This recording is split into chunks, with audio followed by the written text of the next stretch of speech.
It's Tingle and Co. Come keep with the show. It's a new era. Let's get it, let's go. It's Tingle and Co. What up, Lord? What up, Lord? You can call me him. I'm Shay Dixon in the whip with them RPMs. Gotta pull up to the chat and shit out to them. Not trying to ball like Big Four, then get out the gym. Monday through Friday. When you see that notification, we about to go live. Hit this track and do your dance like you Karen Lacey. Run it back to time, Matthew to the house, baby.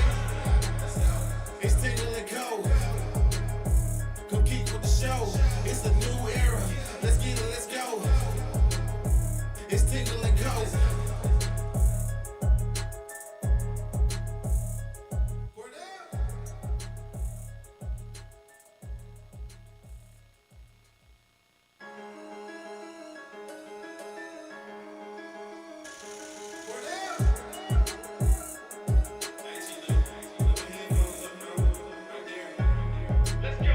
It's Tingle and Co. Come keep with the show. It's a new era. Let's get it, let's go. It's Tingle and Co. What up, Lord? What up, Lord? You can call me him. I'm Shay Dixon in the whip with them RPMs. Gotta pull up to the chat and shit out to them. Not trying to ball like Big Four, then get out the gym. Monday through Friday. When you see that notification, we about to go live. Right, good morning and welcome in here on this Friday morning as we close out the week here live in our Southern Regional Medical Center studios.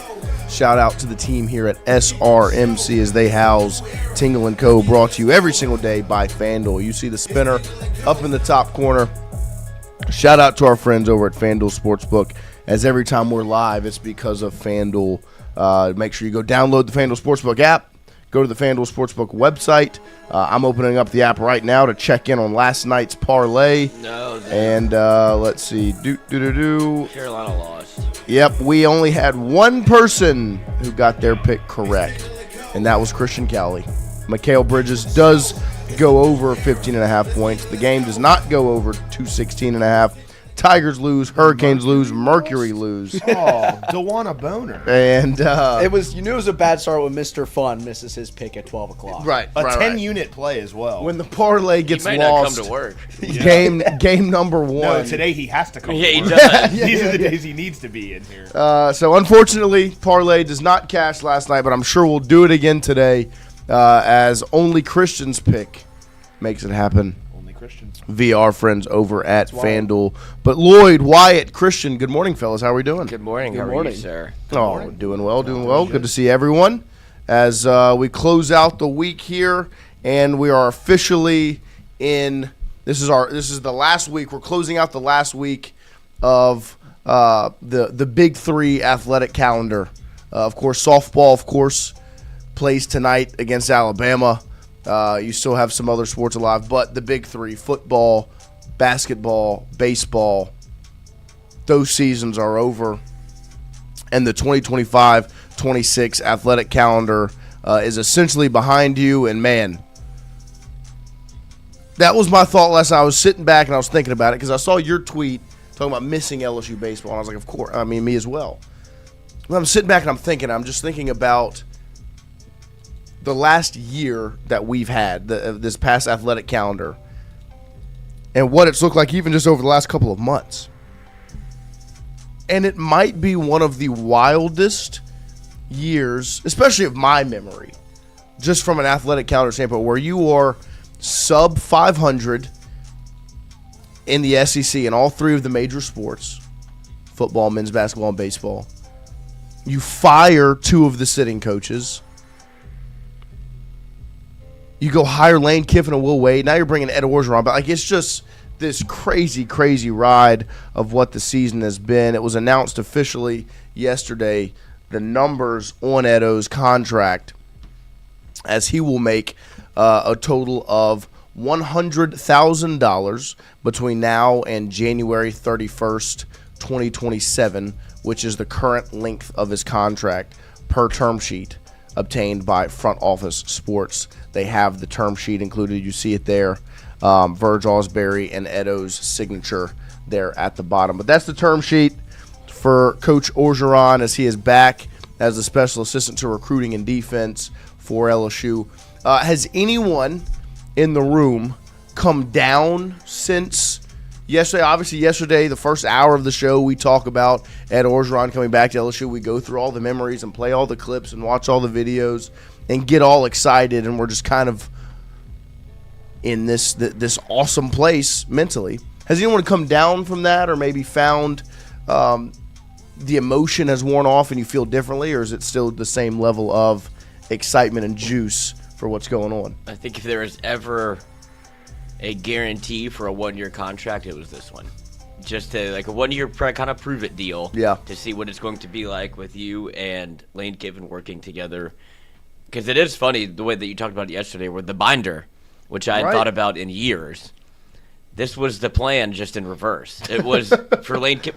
When he said, I'm going to get the best staff in the country, he was talking about Lane Kiffin. Mm-hmm. Lane Kiffin ultimately not allowed to go to LSU because Nick Saban blocks it, sends him to Boca Raton so he can go become a head coach. Not a bad spot. Not a bad spot. Some people thought he would never leave. Right. And then you watch the interview, because it's funny that the Lane Kiffin interview also dropped with Pardon My Take, and he's talking about Ed Orgeron and that, and it happened, 2 days later that they decided to hire Ed Orgeron. It's just funny the way that the world works, where this was not on my radar. Yeah. And I think that's a lot of the reason why we're all kind of excited about it. It's because, oh, good, he got a job. 2, I never thought he'd work here at LSU, but I always, it's kind of like Will Wade. Right. It's like it's the one place where he can come back to and be fully embraced and wants to be here. And that is always, Ed Orgeron and LSU are always going to be meant for each other, despite of what he did previously. Well, it seems like he gets a pass. That's he loves it. On the Ed Orgeron and Will Wade front, I mean, both of them, I don't think it would be unfair to say, made mistakes their first time here. Like, I think on the Will Wade front, different, right? Right. But I think both of them probably look at their last go-rounds and go, I could have handled a handful of things differently and maybe would have gone differently, especially Ed Orgeron. But one thing that they did have and always had was a love for LSU. And that's the exciting part, right? Is that you're bringing back people that have a love for this university, this city, this state, the whole thing, and what it means. And my favorite part with the Ed Orgeron aspect is exactly what Christian said yesterday. Christian had a very, very good point yesterday. Good job, Christian. Thank you. Thank you. But it was when Brian Kelly got here, it was completely wipe this place clean, empty it out, and I'm going to bring in my culture, my people. And you know who's going to be in charge of recruiting the state of Louisiana and for LSU? It's going to be Brian Polian, right? Even while Frank Wilson is on staff, I'm going to choose Brian Polian. And what you're seeing now is the complete opposite. It is Lane Kiffin walking in and understanding, okay, there's one side of the ball that needs a bit of an, a cleanse. The offensive side of the ball, his special. I'm bringing my pieces there. But defensively, the bones of this thing are in a great spot with Blake Baker. So let's hold on to him. Let's keep him here. Let's make sure Corey Raymond sticks around. And then makes the smart move of going to get Ed Orgeron, where literally his job is the perfect job. When you were talking about Ed Orgeron when he was the head coach, it was, well, he just needs to be a CEO, right? He needs to not have his hands on that many things. He doesn't need to be X and O's related. He just needs to recruit and get them hyped up and ready to play. And literally, that is now his job at LSU. He is coming in on Lane Kiffin's staff just to recruit, to pitch the program, and get everybody hyped up and excited about it. The emotion of yesterday has died down a little bit, this over-the-roof excitement level, but still ultimately it's a great move by Lane Kiffin, because what it is it's doing the exact opposite of what you just saw the last failing coach do. one of the easiest things to do in sports is to follow up a hated failure of a coach, right? Because there's a legitimate blueprint of, well, let me just do the opposite of what he did, and maybe I'll end up in a better spot. And Lane Kiffin also has a bit of an advantage with having Nick Saban in his ear, a guy that built this place that he can go and talk to. But it's, let me learn a little bit from some mistakes, right? It's the younger brother analogy I made the other day with Max, right? Like Max got to sit and learn from older siblings, mistakes or things they did right, and he's turned out to be a pretty good kid. Shout out to him, right? When you're the younger sibling, you get to learn from your older siblings the things they do wrong, the things they do right, and you can hopefully take advantage of those experiences. It works very similar as a head coach coming in. If you're Lane Kiffin, you can sit and you can look at, hey, Brian Kelly really screwed the pooch on this thing. I get it. It was bad. What went so wrong they paid him $60 million to leave? Let me look at it. And you sit back, you go, well, his ego got in the way. He brought his own people in. He thought he was bigger than LSU. He didn't keep people around that cared about Louisiana and about this state. So you know what I'm going to do? I'm going to retain Blake Baker. I'm going to retain Corey Raymond. I'm going to retain a lot of that recruiting staff, right? J.R. Belton. And then I'm going to go bring Ed Orgeron back. But the craziest part is the shock value of it still stands, just like Lloyd said. Like, I just could not believe that it actually happened. Because, like you said, it came out of nowhere. But there were the whispers, obviously. Like, when Kiffin got hired and all things, it was like, well, there have been whispers about, he'd be open to having Ed Orgeron back on staff, and Ed would be open to taking a lesser role at LSU. There were the whispers, there were the murmurs, but you looked at it the same way you looked at Will Wade come back. You said, there's no way. There's no chance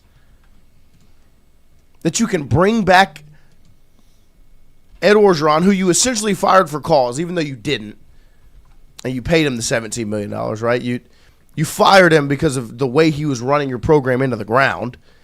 Same with Will Wade. He wasn't running the program into the ground, but he had the sanctions and all the things, the big cloud over your head, whatever. You fire him for cause. Both of those murmurs of can you get him back to LSU were looked in the faces. There's no way. You can't do that. And LSU did it. Why? What does that say to you? That two things that looked so impossible, LSU says screw it and does it. LSU and Verge Osbury don't care what anybody else thinks. And especially like on the Ed Orgeron front, I think it speaks to something about Lane Kiffin, about his mindset coming in. Because all we've heard from Ole Miss fans and trolls on Twitter and social media and stuff is that he's got this big ego and that it's all about him. And he doesn't care about anybody else, doesn't care about the program. It's all about Lane Kiffin. And I just don't see how you can justify that based off of his actions, right? You saw him do everything he could to get Blake Baker back. Right. That's not a guy with a big ego who's saying, I can do it by myself. I don't need Blake Baker, right? He flew to Knoxville and went and got Sam Leavitt. That's not a guy with a big ego. He's bringing back Ed Orgeron, a former sitting head football coach who won a national championship here. Right. That's not a guy with a big ego, to me.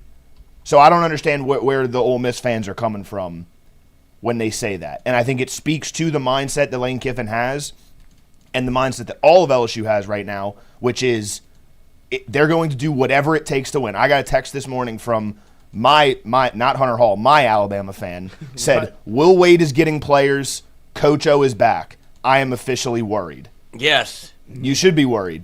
God, that's a great text to get. It's amazing. I mean, I'd have been smiling ear to ear. It was morning, so I was already bricked. But, I mean, that one almost sent me over the edge. No, I mean, look, LSU has finally adopted a mindset of you're not worried about all these things. It was always like, you can't do that. The optics. You can't make that move because the optics are bad, right? It wouldn't look right. It would be you can't make those moves, right? And they've essentially just put the middle finger up, similar to Jeff Goodman to Will Wade, right?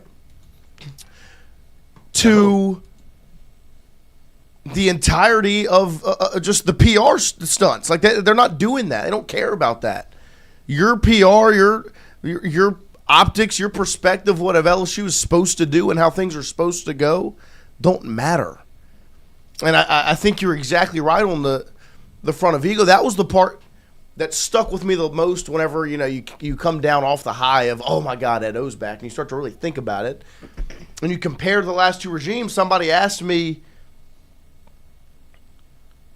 yesterday, they were like, what went wrong with Kelly from the get-go? And I was just like, they're like, because it seemed so good at the start. The first season went so well. You win the SEC West. You beat Alabama. You make the SEC championship game, the whole thing, and then it just went downhill from there. I was like, honestly, there was this ego about it. I mean, Rowan Davies sat right here in the chair and talked about sign-in sheets for former players to come in and only a handful of players that can provide something being allowed back. And it's not what LSU is supposed to be. He said, I thought I was joining the biggest fraternity at LSU, and it just doesn't feel that way now 20 years later.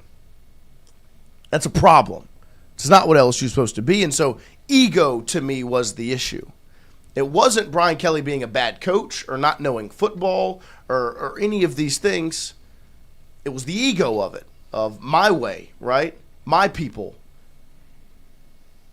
And that is what ultimately set you back.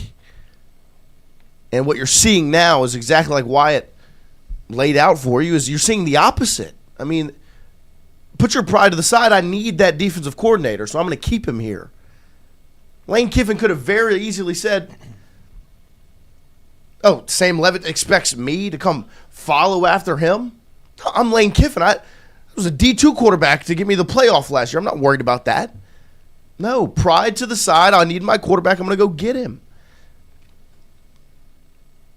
And then now with Ed Orgeron. I mean, I saw a TikTok video yesterday that said, did Lane Kiffin just hire his replacement at LSU? In reference to Ed Orgeron, because if you remember, I believe Edo was the interim after Lane got fired at USC. Went 5-1. Did really well. And so they're like, is this going to be a reenactment of that? Mm-hmm. And obviously, we know that that's just not realistic, right? That it's not a real conversation. But those are the optics. Like, people are going to have that conversation when you bring back a national championship head coach. Literally, the picture when he was announced as a hire, they're shaking hands in front of his national championship trophy. I mean, that's the part that stuck with me the most. Was like, literally, I'm looking at Lane Kiffin and Ed Orgeron shake hands, and in the background is the national championship trophy that Ed Orgeron hoisted over his head 6 years ago. I mean, you want to talk about putting your pride to the side and getting rid of your ego. If you have an ego, you would never bring back a sitting head coach, because that's what you would call a threat or a problem when it comes to optics.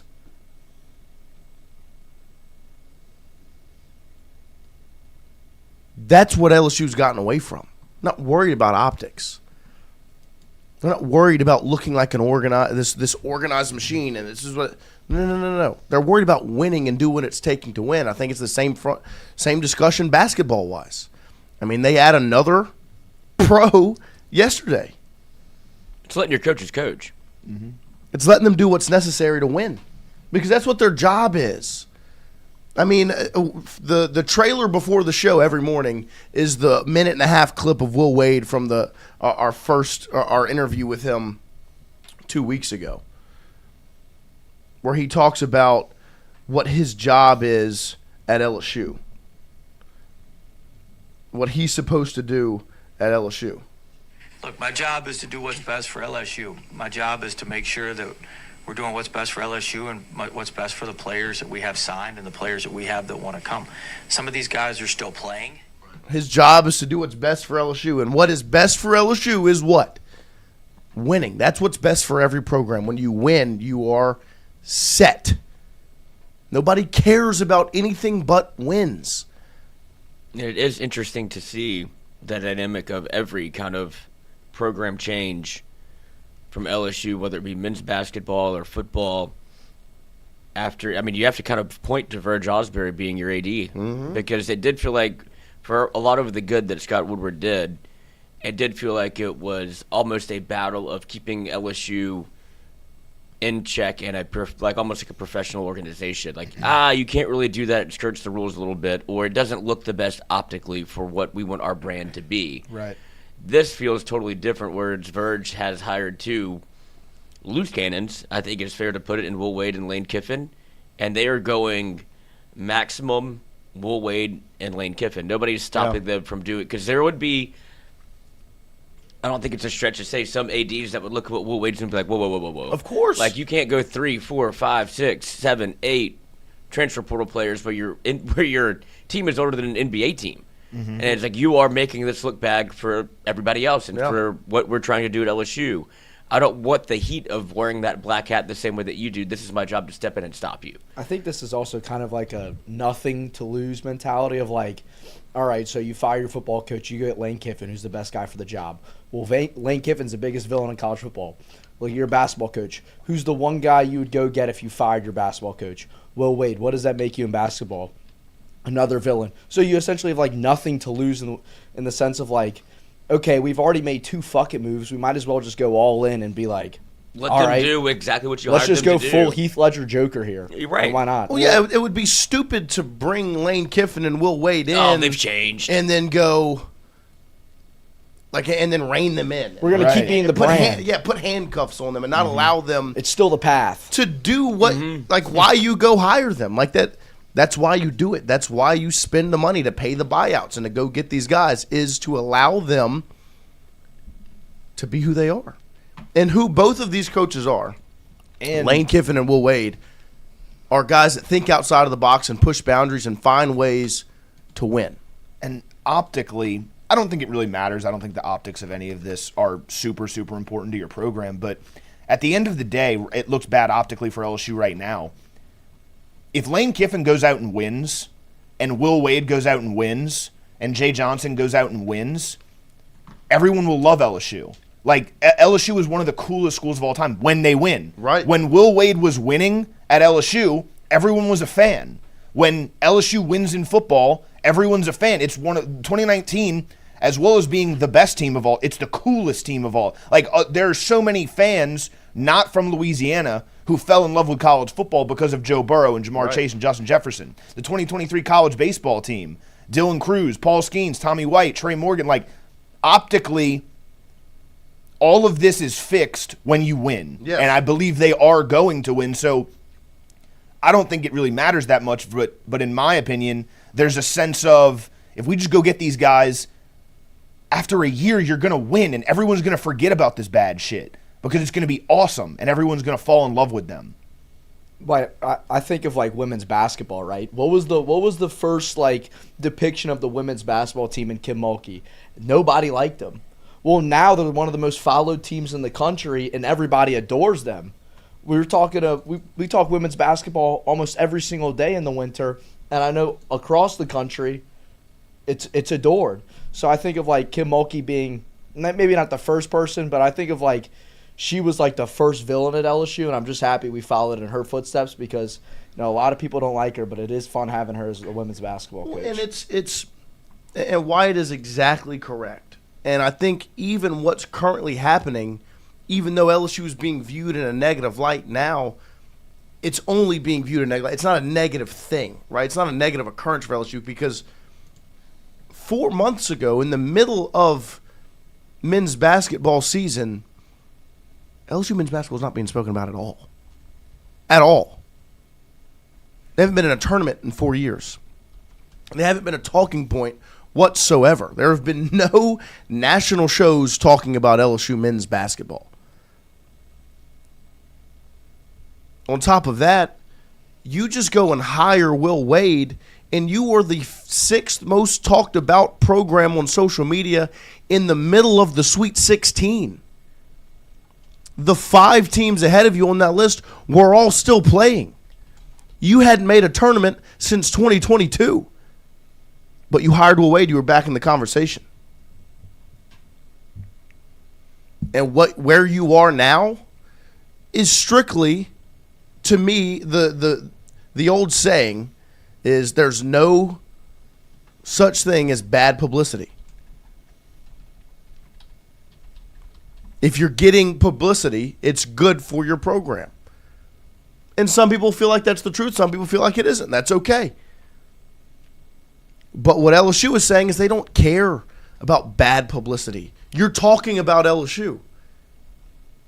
Of course, we talk about LSU. We're in the heart of it. We're in Baton Rouge, Louisiana. We're 15 minutes from campus.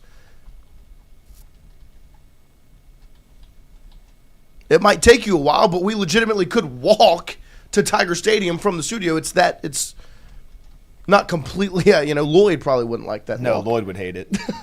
Sounds absurd. But, so of course we're going to talk about LSU, but it's everybody. It's national shows. It's all over the country as you're talking about LSU, whether it's, pardon my take, having Lane Kiffin on, whether it's national college basketball shows talking about Will Wade. I mean, Jeff Goodman had an interview with Todd Golden. He asked him 4 questions about Will Wade.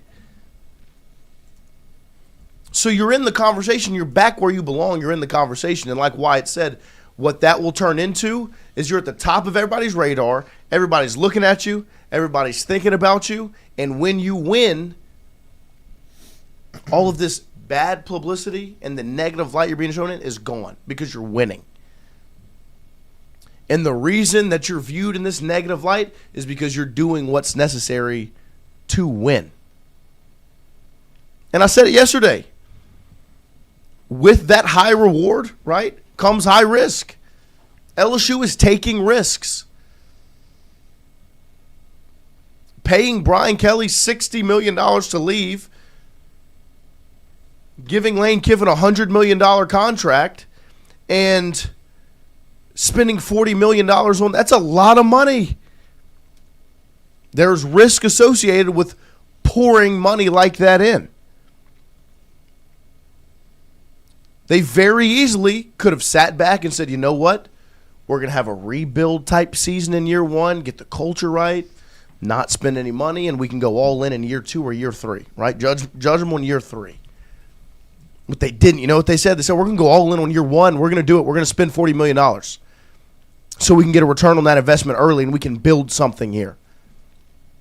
There's risk associated with that because if you don't capitalize on the $40 million you spent, you maybe can be behind the 8 ball monetarily for the next season. There's risk associated with it. Going and hiring Will Wade and allowing him to build a team through professional avenues, there's a risk associated with it. R.J. Luis likely won't be declared eligible. And if he does play, it's going to be because of an injunction. And it is very possible if he is later on declared ineligible, every game he played goes against you when it comes to tournament time. Like there's risks associated with all these things, but the reward is you win. And you have to trust the guys that you're putting it in their hands. Lane Kiffin, Will Wade, Jay Johnson, Kimmel. You got to trust these coaches. Ed Orgeron. To capitalize on it. To make the reward happen. I mean, look, they're about to pour more money than they have into baseball, you would assume, because they trust Jay Johnson to give them a return on that investment. I think of the Brian Kelly tenure, and to answer the question, we're talking about in the chat with the money spent by Brian Kelly never built the trust of if I invest, I'm going to get that return. When we talk about the things don't matter, right? The going to parades and all of those things ultimately, they don't matter really from the grand scheme of things. Wins and losses matter. Going to get players matters. But if you want donors to invest, you want people to put money in your program, you better be personable. You better shake their hands. You better take pictures with them. If you want people to invest money into your program, you've got to give them belief that you are going to return their investment. The reason why Lane Kiffin has been able to get the buy-in he's had is because of why? The stock is as high as it'll ever be. He hasn't lost yet. With Brian Kelly, there was never that trust of I'm going to get a return. If I put my money into this thing, I'm going to get the return. Well, then when you finally did, what'd you get? 7-6. Like 7-6. So why would I invest my money? And so that's the exact point. When the money was finally invested, and you didn't give them the return on their investment, what happened? They invested the money to get rid of you. What Lane Kiffin and Will Wade have done, what Jay Johns has done, what Kim Mulkey has done, is there's a trust in those coaches that if I invest my money, if I support financially their programs, there will be a return on my investment. Let's not go any other way about it. This is the game now. You have to have money to win.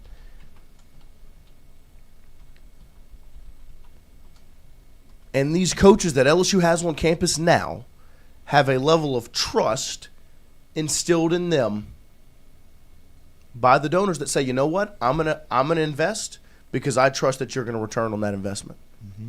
I'm going to give men's basketball money. Because I believe that Will Wade is going to capitalize on it, and me giving him money gives him the ability to do exactly what he set out to do, and that is where it's not make the tournament, it's make the Final Four. I believe in Lane Kiffin and trust that if I give him the resources, he's going to go get Jordan Seaton. And he's going to get Sam Levitt. He's not going to let him leave. And if I give him the investment and keeping Blake Baker and giving Charlie Weiss a pay bump, they're going to capitalize. That's what it is. It's trust. I believe that Jay Johnson, if he has even playing field money with everybody else, he's going to get the job done. That's what it comes down to. You got to trust the coaches to invest the money. And look, I'm not defending it. I don't like it at all. But when you go and you hire a coach in today's world of college athletics, that's number one on the list of do I want them at my program is are they going to be able to get money? Yeah. And I don't like it. I think it should be strictly based off your coaching ability, but in that sense, you couldn't have hired Brian Kelly at a worse time. Yeah. Because at the end of the day, we talked a lot of shit about him. I don't think he's a horrendous football coach. Neither. He knows football. You don't win that many games being a bad football coach. Exactly. But the problem is no one fucking liked him here. He couldn't fundraise. And I do think there's if you spend more money in the 2023 season, you have more talent on that defense, you probably win a national championship, which speaks to how easy it is to win here. But that's the thing that I was most excited about when you went and got Lane Kiffin, when you went and got Will Wade. People are excited about that. I'm excited to give my $15 per month. Mm-hmm. You know what I mean? And I'm sure that goes to the larger scale donors who are given more than, a Popeye's 5 tender box. Oh, yeah. You know what I mean? 100%. And I hate it. I hate that's how college athletics are today. But that's just what it is. You've got to deal with it. You got to take them as they come. Right, and that's exactly why you hire Lane Kiffin. It's why you hire Will Wade. The words that we used when it happened was they instill buy-in, literal buy-in. No other coach, had you hired them on a football standpoint, gets the $40 million Lane Kiffin got. 100%. That's just the case because nobody else would inspire that much excitement and buy-in. I think Kenny Dillingham's a great coach. Clark Lee's a great coach. If LSU hires either one of those guys, you don't spend $40 million on the roster. Mm-hmm. It's because LSU got Lane Kiffin, the guy, the golden goose, the prized possession, that they said, you know what, let's do it. Let's make it happen. And got $40 million. Will Wade was the only option because no other coach that LSU could have gotten would have created buy-in. If you went and hired another mid-major coach, they don't get the monetary and financial support to build a winner because that's what you need to build a winner is money. And I don't like it. I agree with Wyatt. I'm not a fan that's what you have to do. But that's why LSU crushed those hires because it created buy-in. And you've seen it already from an offseason standpoint. The roster Lane Kiffin's been able to put together now comes in the part that you said, Wyatt. Now comes the coaching aspect of it. Right. Because you got the buy-in, you've got the roster, now you got to coach it. Now you got to make it happen. Same with Will Wade. He got the buy-in, he's put together a heck of a roster. Now he's got to do the coaching aspect of make sure these guys are all eligible and coach them, win with them. You got the horses. Capitalize. It reminds me a little bit of from 24 to 25 in football. Blake Baker comes back to be your defensive coordinator. Defense was improved in 2024 from 2023 because it was so bad it was hard to not improve. But what was the conversation? It was, well, Blake Baker just doesn't have the horses, right? He doesn't have the players in that defense. So what do? You go get A.J. Halsey and Mansour Lane and D.J. Pickett and Jack Pyburn and Patrick Payton and Bernard Gooden and go down the list and Jamari Butler of the people they brought in to be on that defense. And what happened? It went from a top 60 unit to a top 20 unit because you got them the horses. Like that's when the coaching matters, is when you get the buy-in, right? You get the buy-in, you get the players, then you go and you coach them and you win. You got to win. We're going to take a quick break here. We're going to come back. We're going to get Chucky Sunshine in here. We're going to see if we can make this happen, as he is in, where, Barcelona? Barcelona. How about that? So we're going to take a quick break here. We'll come back with more Tingle and Co. Hopefully Chucky Sunshine lined up and locked in right after this. Chucky Sunshine should be his drag name. Sunshine. So Cut that shit out, man. Type shit.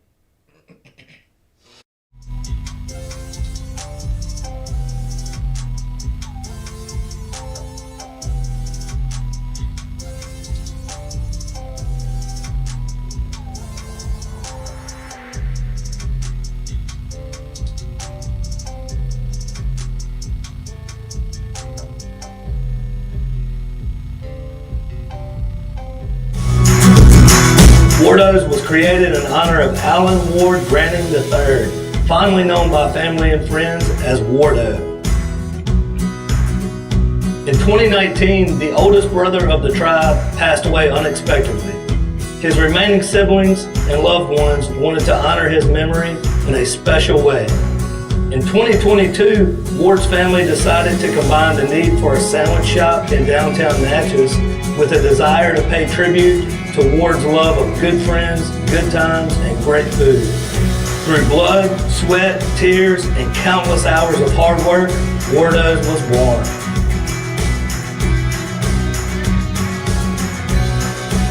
So go visit Wardo's today at 309 North Broadway Street in Natchez, where the po' boys are so good, you'll swear you're in Cajun country. Hey, Miss Lou, come visit us, Tom and Wright Granning at GOMART on the Go Deli. GOMART has clean restrooms, community coffee, an awesome beer cave, and a great selection of anything you may need.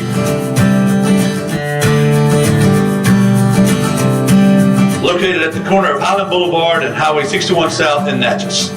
Also stop by Wardo's Po' Boys at 309 North Broadway on the beautiful Natchez Bluff, where everyone is family.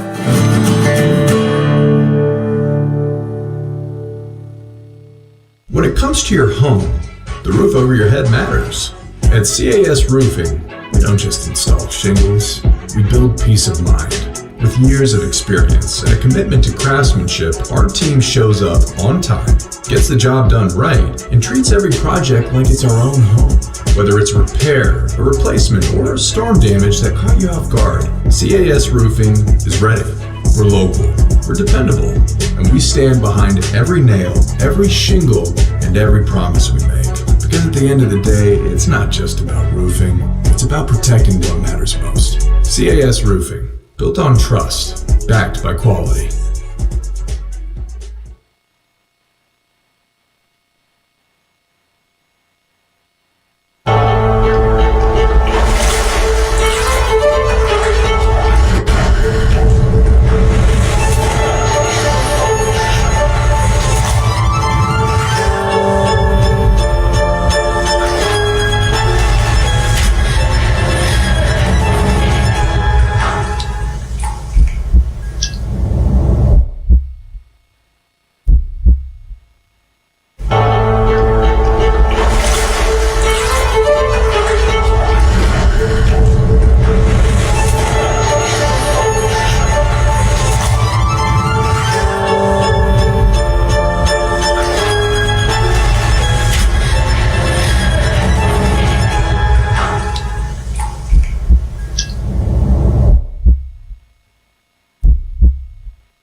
this bone chillin'. I had a long talk with God, and I told him it's just different. I do what I have to do if that means my whip lane switching. I do what I gotta do if that means that I'm plain trippin'. Think you can't stand me now? Tell them just pay attention. Prepare for the celebration. Calling plays like I'm Lane Kiffin. Everyone with me now, yeah, we all got the same mission.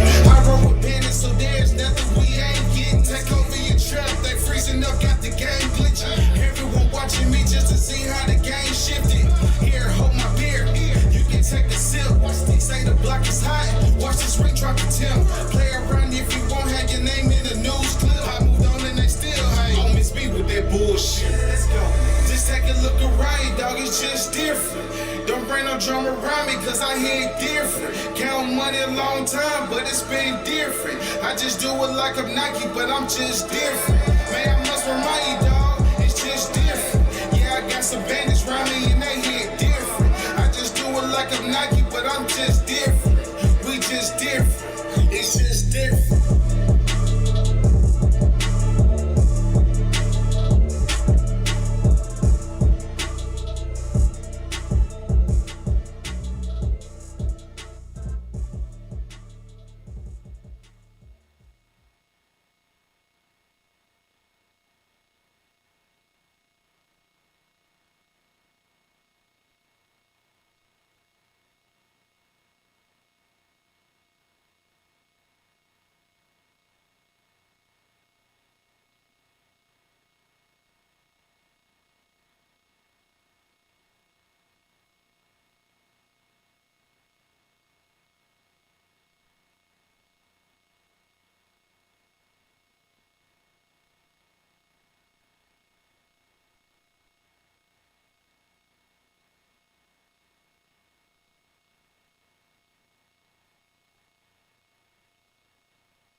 There's the music. Oh, I'm already live. Yeah, you're live. Here we go. Welcome back here as we close out hour number 1 here on this Friday mornings. We are live from our Southern Regional Medical Center studios. We appreciate all of you spending the week with us here at Tingle and Co.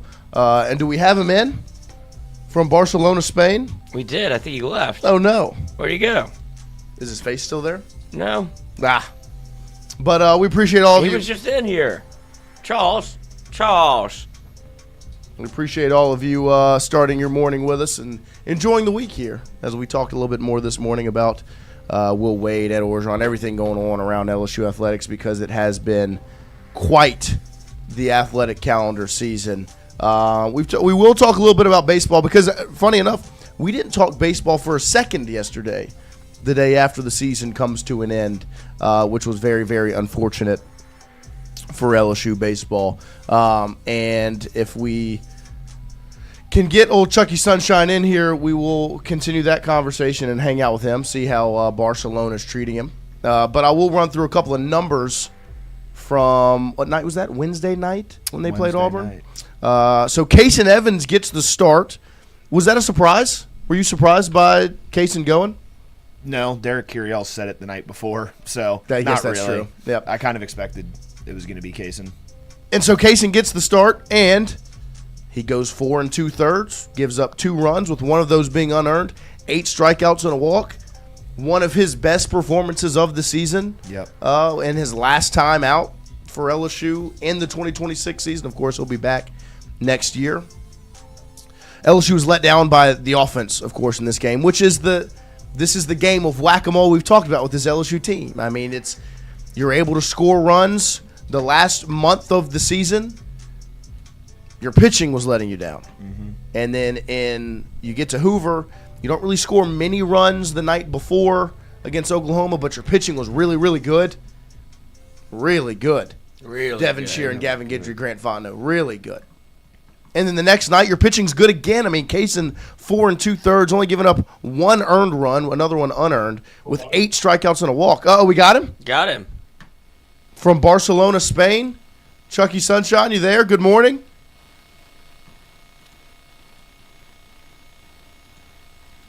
Charles, can you hear us? I just had him. I heard a whisper of Chucky Sunshine in the ears. That's all right. That's all right. After the game, it did seem like Jay said the 3 that we've had the conversations about, potentially returning, not returning, Curiel. Oh, here he is. Then we got him? Yeah. Chucky Sunshine. Can y'all hear me? We can hear you. Can you hear us? Yeah, I can hear you all There loud we and go. clear. How are we doing? I'm doing great. How about you guys? Oh, we're Excellent. doing A little well. lonely. Yeah, not so great. We miss you. Yeah, I'm sure you do. How's hot dog boy? Why? How are you? I'm doing great. We had a phenomenal lunch yesterday at your favorite place, the Buffet of Louisiana.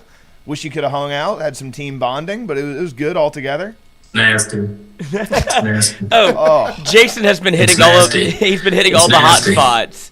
He's gone to Piccadilly and then the Buffet of doubt. Louisiana since you've been gone. Good. Good. Let him get it all out of his system. How's the vacation? How's Europe? I was in London. We just got to Barcelona today. Not a big Brit fan. I'm going to tell you that right now. They're very rude. Almost got in a fight with a guy in Parliament. Went to go listen to an argument in Parliament. Guy was very rude. I just shut my mouth. I didn't want to go to jail. It just wasn't going to work out for me. So I decided just be quiet, did my deal. Traffic too bad. And anybody says that traffic in Baton Rouge is bad? Crazy. London, 10 times worse. 10 times worse. Did y'all rent a car or are you taking the black cabs? Oh, cabs. Yeah. Ubers and cabs. I did London last year, and it is not, also food, not exactly what you'd expect depending on where you go, but the horses are rude, the people are rude, the weather sucks, and if you don't know where to eat, there's really nowhere to eat. So that's my review of London. If you don't like soccer, you probably shouldn't go. Listen, we went, it took us 55 minutes to go 4 miles last night. Oh my gosh. I was literally jumping out of my skin. You should have just walked at that point. Couldn't. It was way too far to walk. Too many bridges.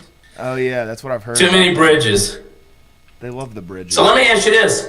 Wow, y'all, I was listening to y'all just a few minutes ago, and before I got in on this, what is the deal? I've been reading everything since I've been out of the country about Will Wade's pissed. They pissed off at Will Wade and all of this stuff. What's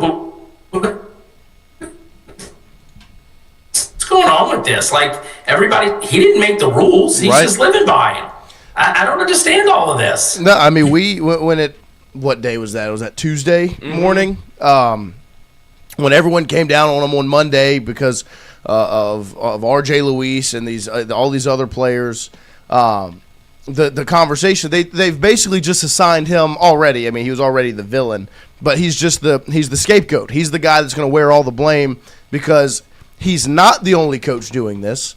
He's the coach that decided, you know what, if it's allowed, push the boundaries because there are no rules. It's a misplacement of the anger, and it's just now turning LSU and Will Wade into the villains of the sport if they weren't already. All right, I'm with you. I just don't understand. They can't stand for LSU, whether it be Will Wade, Lane Kiffin. I've never seen people hate LSU as much as they do. And why do they hate them is because they're exploiting the rules that they made. Yeah. And so don't get mad at us. Get mad at the NCAA. They made the rules. Well, and we compared it a little bit of an analogy to, like, if you're walking through the supermarket, right, and there's a 6-year-old kid runs into your ankles with a cart, right, you're going to turn around and you're going to be like, you're going to be mad at the kid for a second, but then ultimately you're going to be mad at the parents, right? I mean, where are your parents? Why are there no rules for what you're doing? That's essentially what's happening now is the anger is being misplaced. They're pointing at Will Wade when the reason he's doing what he's doing is because the parents, the NCAA, doesn't have any rules. They're not there's nothing telling him what you're doing is actually wrong. What he's doing is his job, and his job is to win. And to your point, where LSU has been viewed in this negative light and become the villain, it's because they're doing everything it takes to win. And when they do, when the success comes, the viewpoint of LSU will completely shift, and it'll go back to LSU's awesome, LSU's so cool, and this is what it's supposed to look like. Either that or they're going to complain, oh, look, they cheated, and I've been reading social media since I've been gone, and it's all, oh, he's cheating. No, he's not cheating. If you don't understand what he's doing, then that's your ignorance, and you haven't educated yourself. I mean, Wall Street, if taxes, okay, let's talk about that. If I can find every loophole to where I don't pay taxes, don't get mad at me. Get mad at your own CPA. Get mad at the federal government. They made the rules. I'm just playing by. And so it's completely. I'm getting tired of the NC State fans hating because he left. Then the other fans hating because look what he's doing. I mean, who was the idiot that I just read the article? Y'all put it up. I read it through Tingle and Co. Who said he's ruining college basketball. Who is that? Yeah, Jeff Goodman did about a 20-30 minute rant on his show the other day.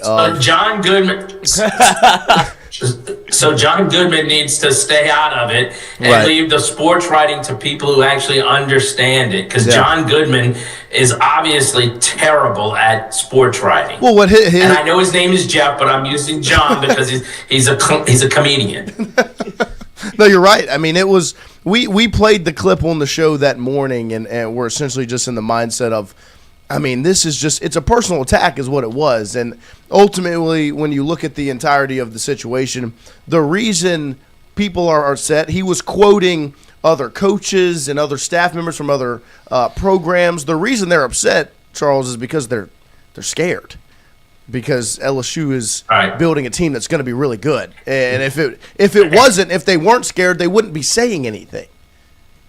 Right. Golden, didn't Golden from Florida say something about him? I mean, come on. Like, hey, man, you all, obviously you're not smart enough to understand the rules. Will Wade, listen, I've been saying this a long time. Will Wade is a savant when it comes to college basketball. He knows how to utilize every resource, rules included, to get him a winning team. And, again, to your point, they're just mad because this looks like this could be a really, really good team. And if LSU gets to the Final Four in men's basketball, we're going to piss off a lot of people, right?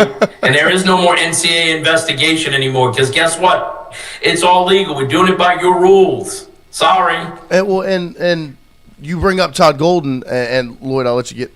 Todd Golden has a professional player on his team. The reason he's upset is because what he's been doing and these other programs have been doing is going, well, you know what, we'll take 2 pro players so that we can kind of hide it a little bit and be sneaky about it, and they'll be really good. And Will Wade's saying, well, why would I stop at 2 when I can have 9? And they're upset because it goes, oh no, if you do this and you push the boundaries this far, I'm gonna lose my pro players. I'm not gonna get to this because they're all doing it. It's not like they don't know that you can do it, because he literally has Condon on his team who played professional basketball in Australia before he came to Florida. So, like, Todd Golden, these other coaches, they know. Mark Pope flew to go see Marcio Santos. He knows. They're just upset that, 1, Will Wade's getting the players, and 2, he's doing it at a level that they're scared to do it at. Right. I agree. And it's just the old saying, the blue bloods, they're mad.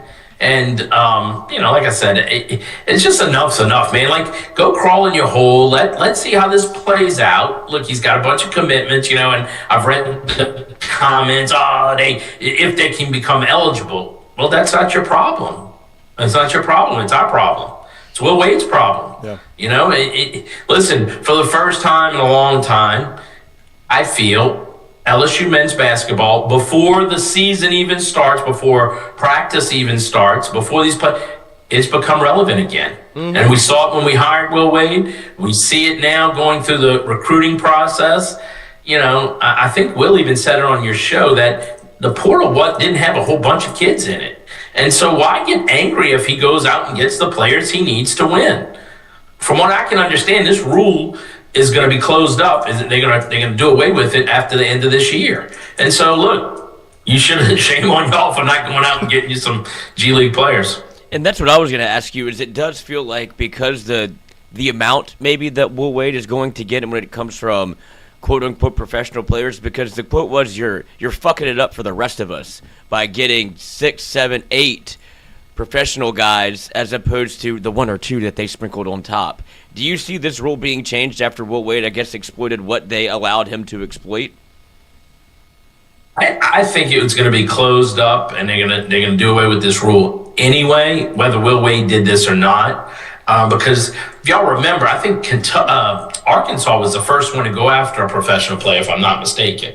And so I think last year. And so I think it muddied the waters a little bit. And look, everybody's talking about, this is ruining college basketball. Paying players in the NIL space has ruined college athletics. So don't get mad. This is all part of it. See, these are the people who don't understand college athletics is changing. And so shame on you guys. I mean, shame on those guys, because that's ridiculous. Look, you can't fault a man for taking advantage of something that's given to everybody. It's not like it's just, he's the only one. Yeah. Everybody knows about it. He's the only one that's really pushed the envelope in it. Well, and you talk about LSU being back in the conversation, and like it was. I mean, we talked about the stat during the Sweet 16. LSU was the 6th most talked about program in the country on social media, and the 5 teams ahead of it were all still playing in the Sweet 16. I mean, that's what happened when you hired Will Wade back, and then now you stay in the conversation. And then I don't know if you saw. I mean, they've scheduled High Point, which was a tournament team, got a tournament win last year for next season, and they've scheduled a game against Houston, which is a national championship power in the country. And these are the games you're getting back to, the conversations you're in, and the level of basketball you're back at. Right. And look, here's the thing. I don't know about you guys. I'm planning on taking that road trip to Houston. I'm not going to lie. That's going to be a great trip, man. And that's what you want to do. You want to play good teams. I know I've talked to Will about that. It's not fun to go play some little powder puff teams, and you get nowhere with it. It doesn't show you what kind of team you have. And so hats off to him. Look, I think he's doing an incredible job. I'm glad he's doing it for us. Yeah. Because for so long, not just during the last coaching tenure, we got out recruited. And so that's one thing you can always say about Will is he's not going to get out recruited. He is not going to get out recruited. I mean, look, he was overseas, I know, at one point, looking at some of these players. And unfortunately, it worked out for us. It did work out for others. Well, now you're overseas for so long. Exactly. And now I'm overseas. I asked him the other day. He actually called me when I was in London. And I said, is there anybody I need to look at in London for you? He goes, no. I go, what about Spain? He goes, Spain's got some players. I said, all right, just let me know. So it was a joke. It was all a joke. It was all a joke before people get crazy with it. Of course. So. But yeah, no. Is Wyatt keeping everybody quiet over there? No, I'm here. I actually had a question. So I've been packed and ready to go for a couple days now. I'm waiting on the town car to bring me to the airport. I'll just meet you guys in Spain or Greece, or what are we thinking here? I'm just waiting on the town car. You didn't get your ticket? No, what do you mean? To you. No, you didn't. I know. Yes, I had to go late because I was graduating. Obviously, the other family. No, right? No, so I had to wait. But I didn't leave till Monday. Yeah, but I had graduation. I had graduation stuff after that I had to take care of. So I knew I was gonna have to meet y'all somewhere, be a little late. But I know no one's gonna hold that against me. Yeah, unfortunately, they stopped all flights to where I'm going. Oh no. I could swim Maybe next time. Oh, we'll just just charter the jet. No, you ain't swimming. You're not swimming. What do you mean? You're not swimming. I could swim. You're not swimming. I'll tell you what. Look at little Chris Christie in there, huh? You look all educated and everything. I am very educated. Wave, say hello. Chucky. What's up, Christian? How are you? History master. Hey, White, have you gotten any job interviews yet? No, I have not. I'm locked in here with the Tingle boys. All right, I'm just checking. No, I was just checking. Why would I want a job? What you guys do seems so stressful. You guys are always yelling in there. I don't want to do that. You're right. And then go to buffet for lunch. It's right up your No, that's alley, what I'm saying. I mean, we come in here, we talk about sports, and then Jason takes that to free lunch. Like, why would I change it? This is the shit. Wyatt took $100 off of Mr. Fun already on NCAA. Oh, he put it down to 25. That freaking flake. Isn't that terrible? So I can tell. So I hear he's been working a lot since I've been gone too, huh? Yeah. That was his break. Well, to be fair, I will say, I will say, the whole day was a break. Well, look, I 21-0 skunked him in the first quarter, so it's not like this was this long 2-hour game. This was like 5 minutes out of his day that he took to give me $25. Sure. I know you, and I know Jason. There is no 25-minute lunches ever. Oh no, lunch took a while. You should. You'd have been impressed yesterday, Charles, because I put up. He put on a show. I felt like Wilt Chamberlain putting up 100 at that buffet yesterday. I mean, I was in my bag. Good for you. Get it out of your system, because when I'm back, shit's gonna change. Oh man, It catch away, the mice will play. Yeah. What, we got 2 more weeks? No doubt about it. I needed to set some mousetrap. Well, hey, I didn't have dinner last night, so you've been proud of me for that. Now he's prepping for lunch. I guess not. And let's see, it's 5 or 7 after 9. Yeah, who knows who's in the office right now? It sounded like they were here a little early this morning. Yeah, he was laughing at something. Good. All right, guys, I gotta go. I gotta go shopping over down here in Barcelona. All right. Get ready for dinner. Go get a player. It's actually 4 o'clock our time over here. Wow. So there you go. Yeah. Well, we appreciate you making some time for us. It was good to see you. Absolutely. Keep up the good work, guys. Yep, thank you very much. Bye. All right, bud. See y'all later. Thank you. I'm gonna get a love you. Oh, there he eventually. is, Chucky Sunshine, the absolute best. What a delight! What a nice little happy little surprise this morning. He had to call in the big guns. The daughter was over there setting up the Zoom, no doubt. Because I saw them both on the screen. Because he had Alexis, get this straight, please. He had at one point he had 2 Zooms open, and I was like, I don't even know how to do that. He had both were Chucky Sunshine iPhone. I was like, how did you do this? So then they both went away. Right. And then the screen comes back, and it's him with his daughter, and it's like, and she's clearly moving and shaking. Yes, I was like, thank God. Hey, we appreciate the effort from the Harvey family to get live here this morning. We appreciate Charles.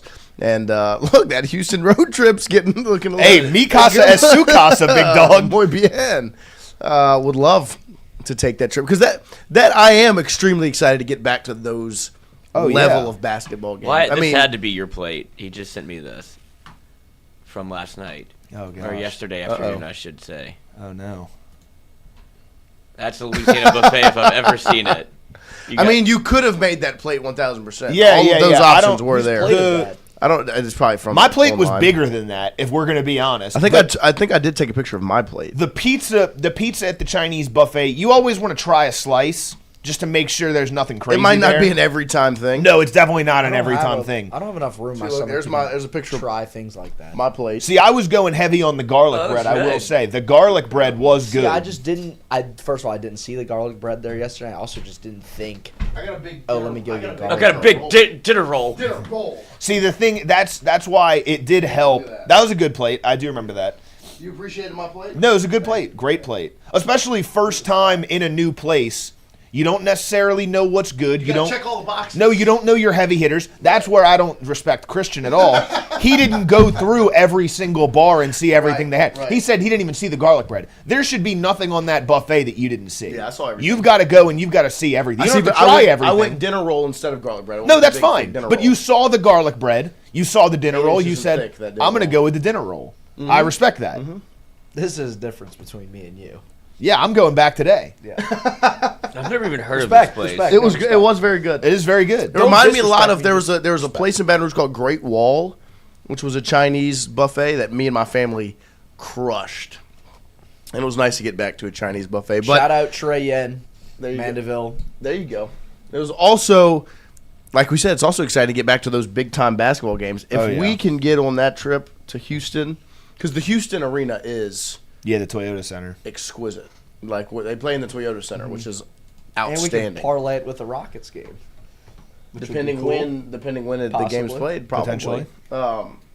But I mean, those are the games you're back to play. Like I can't wait. Like I really cannot wait to get back to big time basketball games with. And people actually want to watch you play, right. Regardless of whether the intention is they want to watch you win or they want to watch you lose. They just want to watch. I just can't They're wait. going to be. They're watching. going to be watching. I can't wait for the Sonic Blockbuster commercial to come on and LSU be one of the teams featured in the Sonic Blockbuster commercial. That'll make my day. Like it's just that'll bust my block. Because like LSU played like Florida State and Kansas State and SMU and Texas, like these bigger programs, but it was like, but like Houston, like that was the conversation yesterday.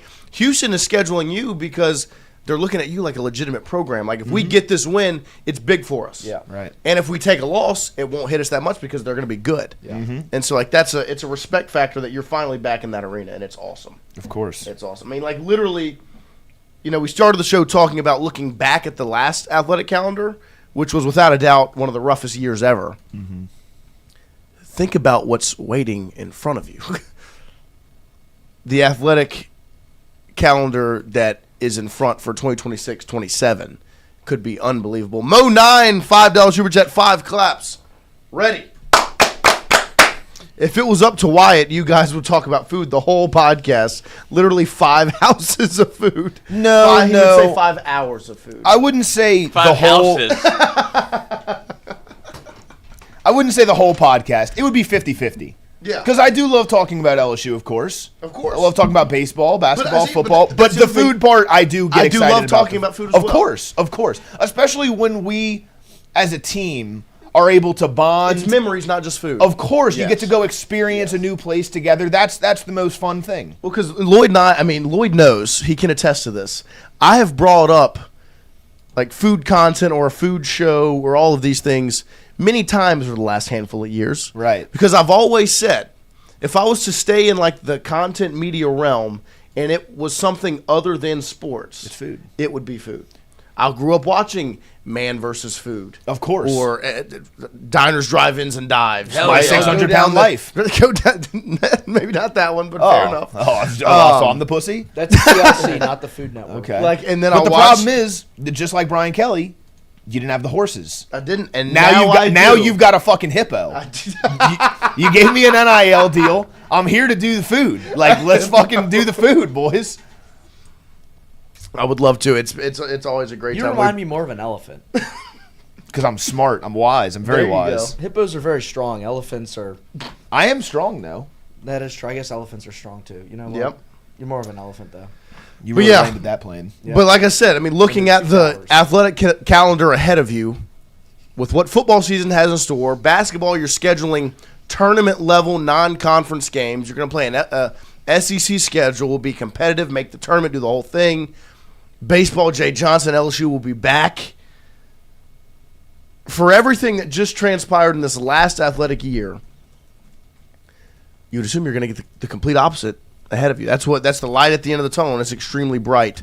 I do want to talk for a second a little bit about the baseball game as LSU ends their season Wednesday night versus Auburn. They lose, 3-1? Yeah. Kaysen obviously pitches extremely well. They brought in Cowan after him. He pitched extremely well. They just weren't able to get runs across, put ABs together, get hits, and make it happen. And there's a couple different sound bites from Jay that we have that we'll play, and we'll get into our thoughts from the game. We'll start with him talking about Milam, Curiel, and Brown. This is via our guy Michael Cauble from WBRZ, who does great work over there covering sports, especially he did a great job getting out to Hoover, getting some sound bites after the loss on Wednesday. Because those are the big three, the conversation pieces of do they come back, do they leave? It seems like it's leaning one way more than the other. Here's Jay talking about Milam, Curiel, and Brown. Yeah, I don't know if I'm there yet. in the immediate, I feel bad for those guys. We have like 12 seniors that, a lot of them, this will be the last time they play baseball. And some of them will move forward. And then obviously, Derek, Steve, Jake, all those guys will move on in the draft. So it's hard. It's raw right now. It's like you hear a pin drop in the dugout after the game. And, at our place, you get going in this thing, and there's so much going on, and there's so much noise. I just want them to kind of be together, and we won't leave here, at least the park, until they want to leave and support each other. It's not just about LSU. It's a lot of these guys have been baseball players their whole life, and some of them that's coming to an end, and the season's coming to an end. I don't know that I have a thought on that just yet. Until the last out, I thought John was going to hit a homer, and then Zach was going to go out and get 3 outs and, be playing Texas A&M on Friday. So, I'll have a very thorough, there's been a lot of thoughts, but just not there right maybe at this minute.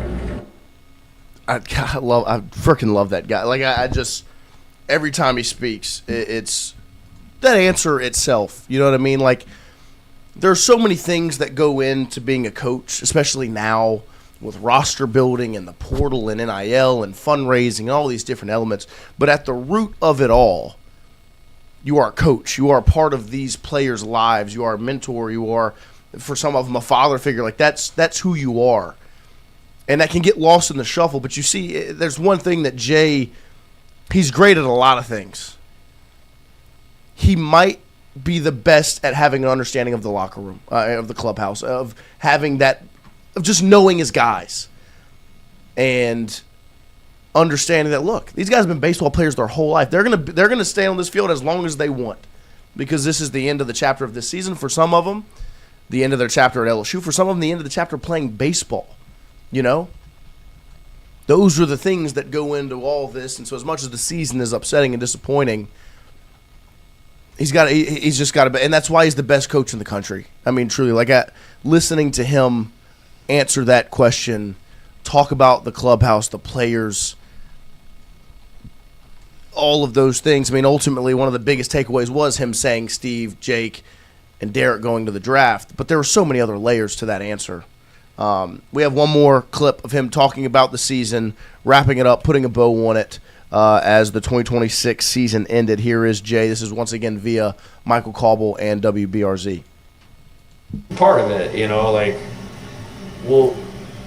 we've had a lot of good fortune, and it almost like baseball sometimes is going to baseball you, and sometimes life doesn't go the way that you want it. And, there's a little bit of a stretch here where it was like, okay, I'm paying for some sins that helped us get the 2 championships. It felt like that at some times, and I feel bad because we didn't get to where we needed to be or wanted to be, or where I think this team could have been. And I don't know that I've ever said that in my entire career, and that stings, but that's why there will be a ton of not just reflection but action.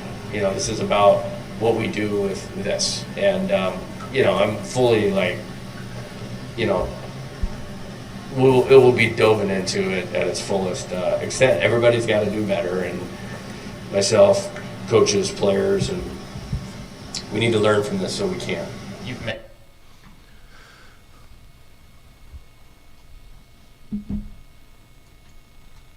That is the confidence you have in Jay Johnson. He sits there and he says, essentially, I don't feel like we got the most out of this group, that this group got to the place where they needed to be. And that's the first time I've ever said that in my life as a baseball coach. Mm-hmm. And we're going to figure it out. We're going to make sure that doesn't happen again. I mean, that's the trust going into next season, right? Jay Johnson's going to keep this thing where it's supposed to be, the standard that he has set it at, right?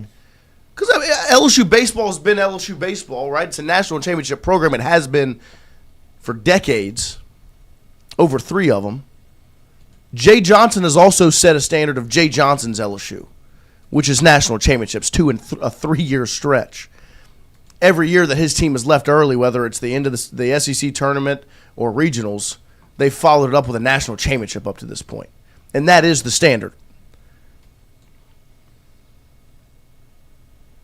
This is not. This isn't what it's supposed to be. And, man, does it suck to see that scene. Because as much as they did not reach the level they were supposed to and were not up to the standard of LSU baseball, there's a lot of guys on this team that are LSU legends, right?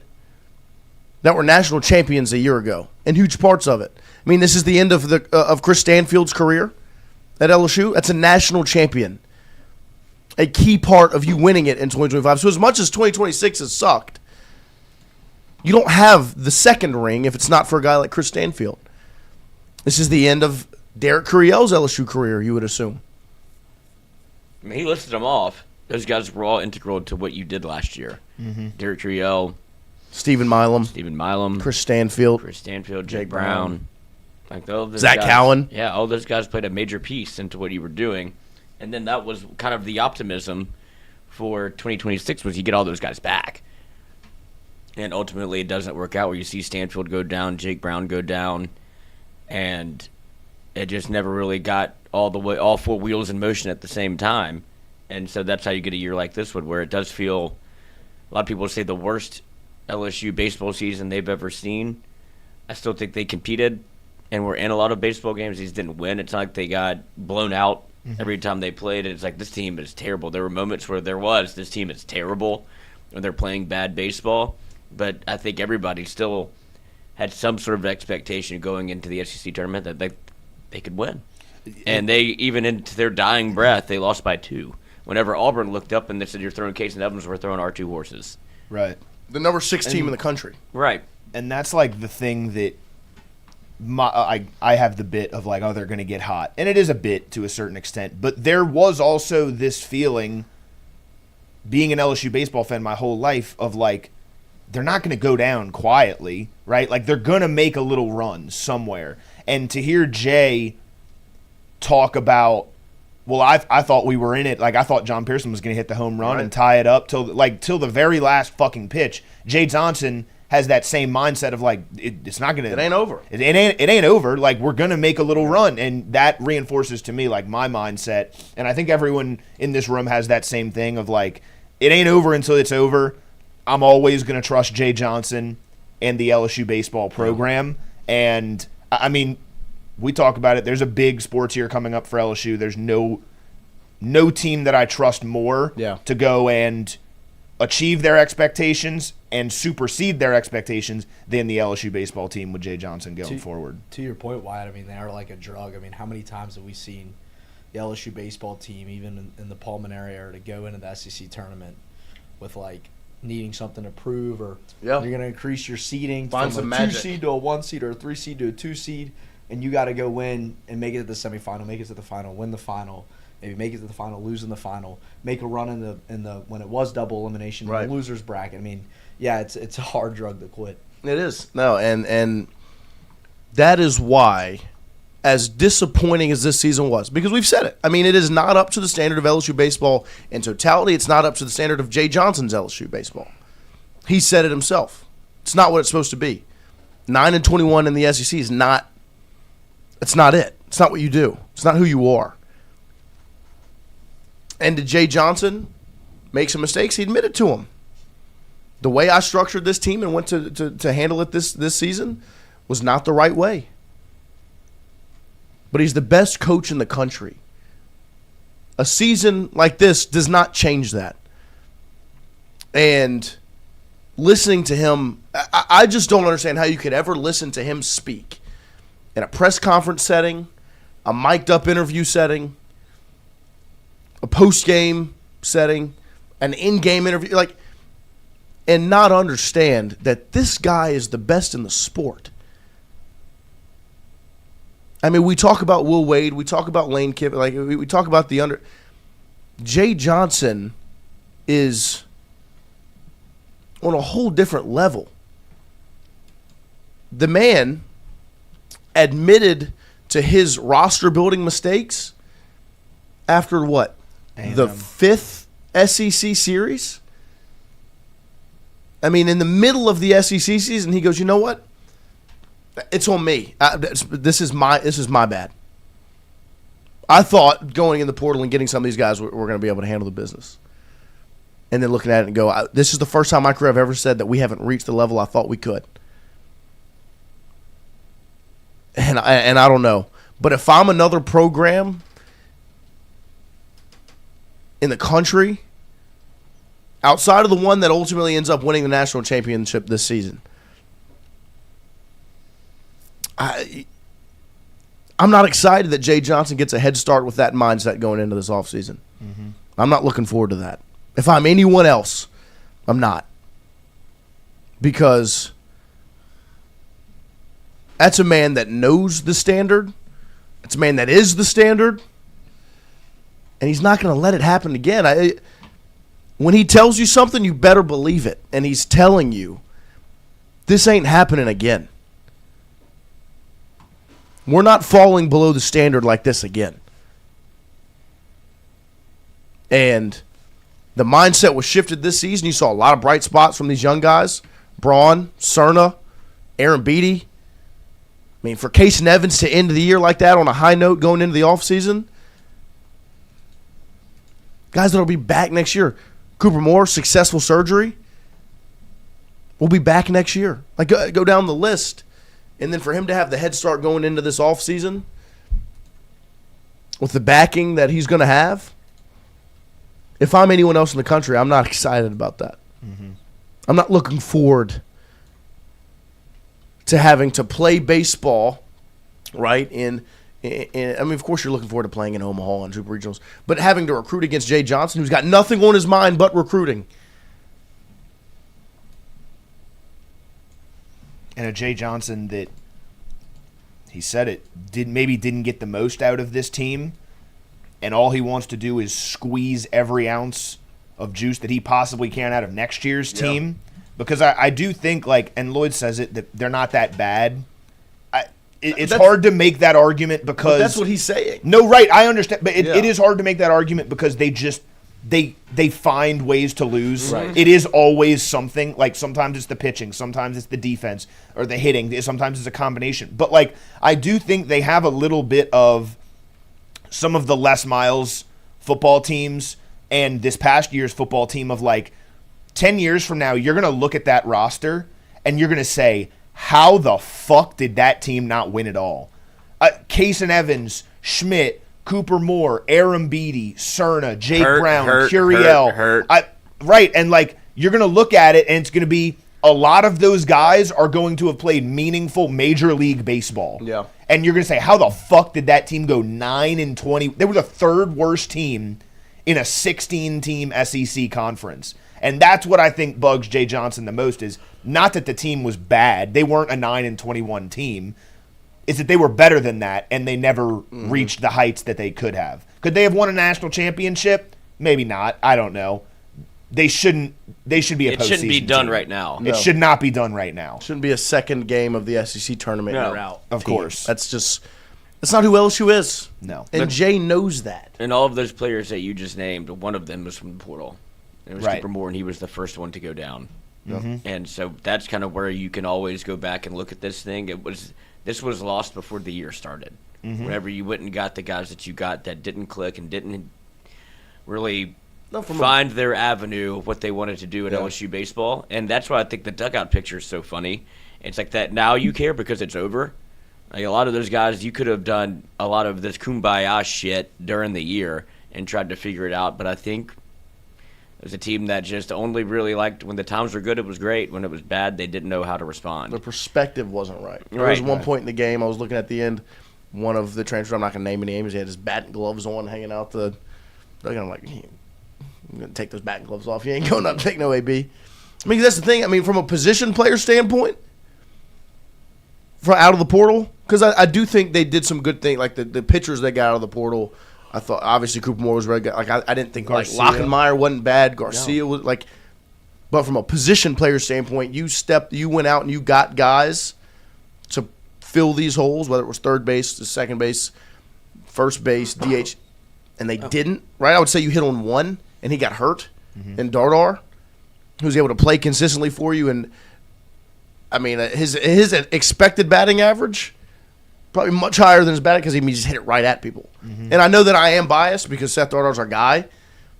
But outside of him, from a position player out of the portal, I mean, those guys just didn't answer the call. Like, I mean, you think about the play Ruckert made that ended up giving up the unearned run.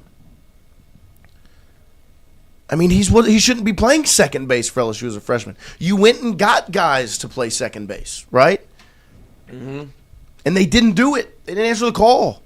So you need a freshman to do it. Same thing with John Pearson. Pearson at third. He's not supposed to be playing third right now. You went out and paid somebody to do that.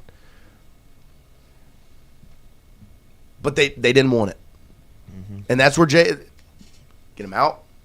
The guys that made this season what it was down the stretch were guys that were recruited by LSU out of high school, had been at LSU, were a part of the program. You had a handful of guys out of the portal that weren't, and it ain't happening again. At all. And great times ahead, if this is any indication that we didn't have to talk LSU baseball yesterday because of the quick timing by LSU. We don't want to dwell on LSU baseball right now and maybe let this kind of slide through the newswire. Snuff out that story. Yeah. Go hire Ed. Announce this now. It dropped during the game, I'm pretty sure. It did. Yeah, it did. And then have him talk about Brian Kelly immediately. Do we have a soundbite? No, I just read the article. No. I mean, how could we love you anymore? Because there is Coach a soundbite, right? I'm not sure. Oh. I thought it was just the quote. Okay, well, the quote is in the doc. I'll read it. So Ed Orgeron talked about his initial thoughts on Brian Kelly's fake accent. Where is he? I have no idea. The first quote is, "You ain't got a chance." He said it's over. You ain't got a chance. You ain't got a chance, man. Not only did the fans see it, the players saw that, and they're like, One of the things is that the players have to trust you. You have to be who you are. If you try and be somebody that you ain't, they're going to smell it right away. Says, looking back at it, the Brian Kelly era at LSU was doomed before it even got underway, and it should have been easy to see coming. The quote, obviously, this is from Brian Kelly. Well, this is a great way to get started, Kelly said in an unusual Southern accent. I haven't even won all my games yet. It's a great night to be a Tiger. I'm here with my family, pronounced family. And we are excited to be in the great state of Louisiana, but more importantly, to be with you great fans and being part of an incredible ride here at Louisiana State University. Orgeron joined Pardon My Take on Friday for its Grit Week finale. He was asked about that infamous speech. It's over, Orgeron immediately responded. You ain't got a chance. He goes on, continues with the quote that I said, where the players are going to sniff it right away. I mean, look. O knows. Is O the smartest guy in the world? Yes. No. Right? I mean, but he's Louisiana. And they're at this place, I'm telling you, I know Lane has said it many times, it is just different. Like, it's just a different place from everywhere else. You cannot be fake with Louisiana folks because it's going to get sniffed out and it's going to get called out.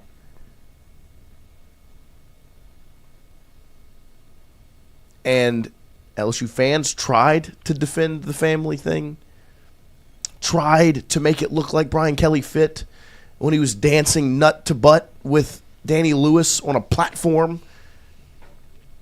And ultimately he goes to Alabama. Good choice.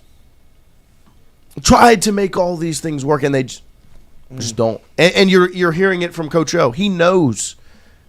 When I first read it, I was kind of like, this might be a little bit of a spite play, like a little bit of jealousy. Like, I mean, Brian Kelly's the first guy to follow up O at LSU. Like, I can see why maybe he's hating on the next guy. But the second line where he says, you ain't got a chance, man. No, that was... That's real. No, he's being honest. Because if you're he know if there's one thing Ed Orgeron is Minister of Culture, is he's 1,000% himself. Like that was his downfall. Was he was Ed O until the end. To a T. He never tried to not be himself. Right.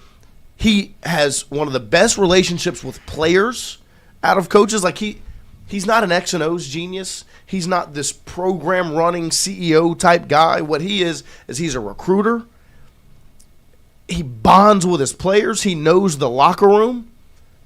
and he's Louisianian through and through. He keeps it real. Like, if there's one thing that works at LSU and in Louisiana is being real. Mm-hmm. Be who you are.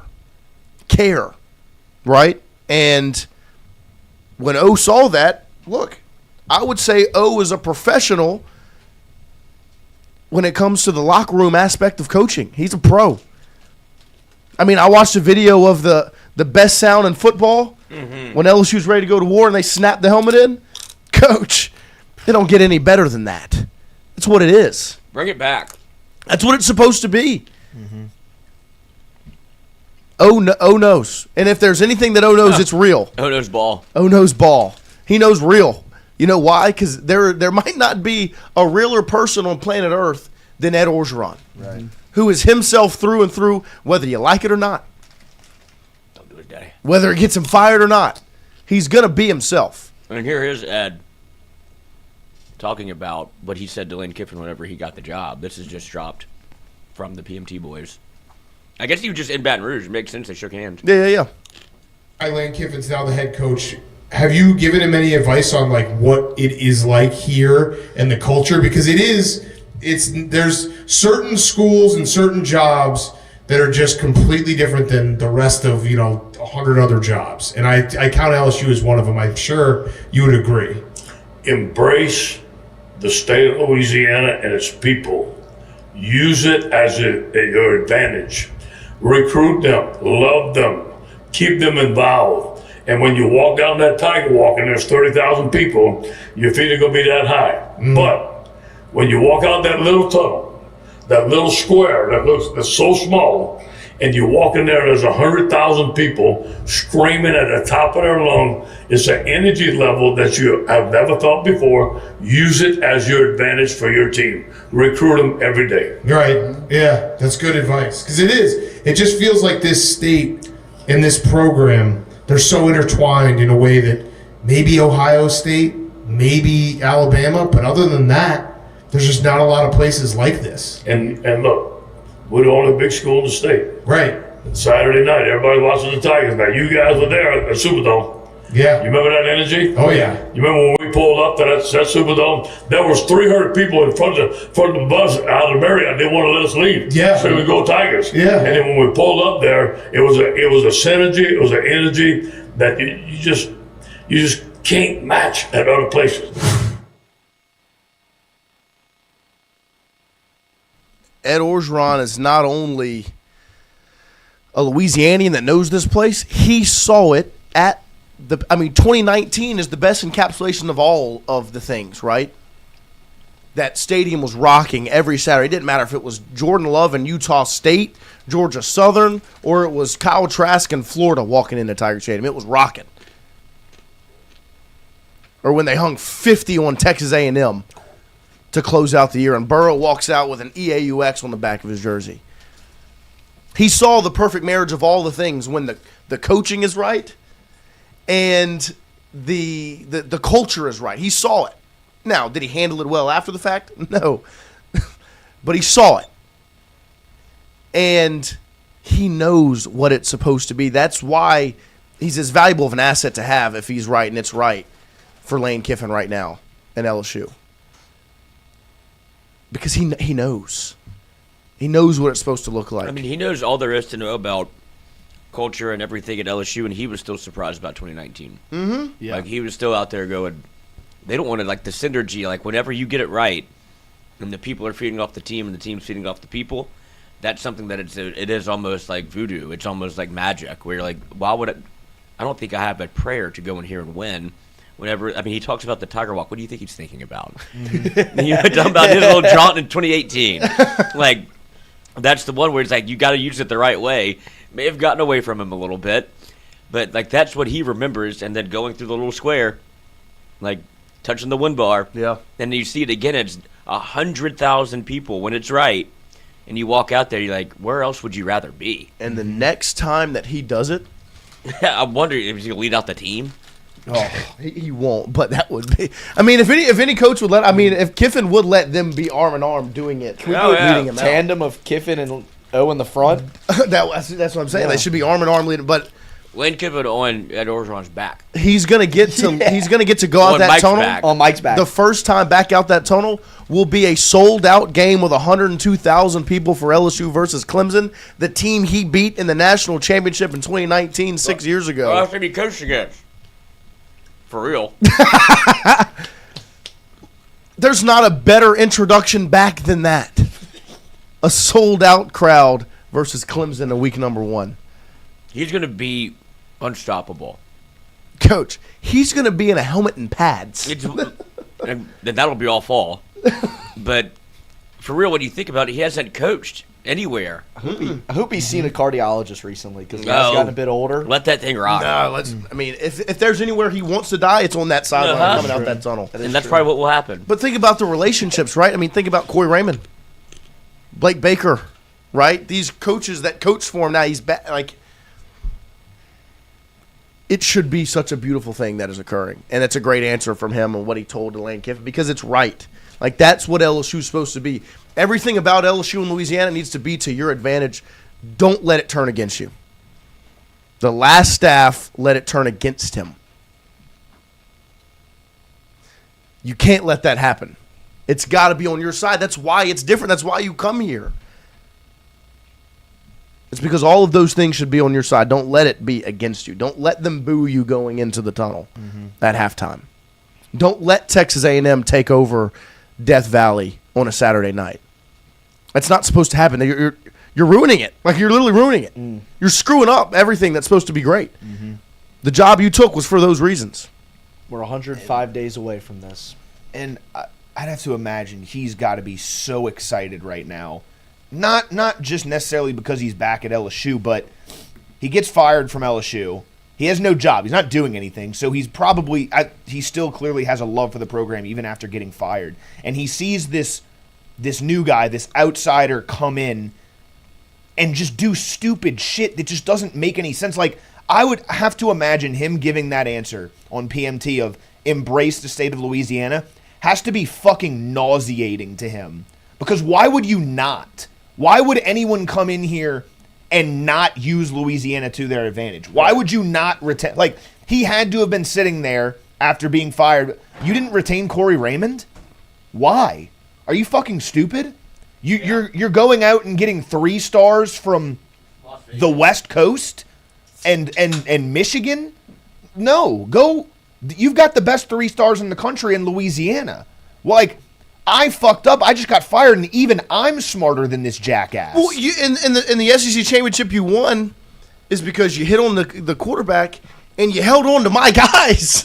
Right. Like, I mean, you kept BJ. Like, your best defensive players were mine. I recruited them. I got them here.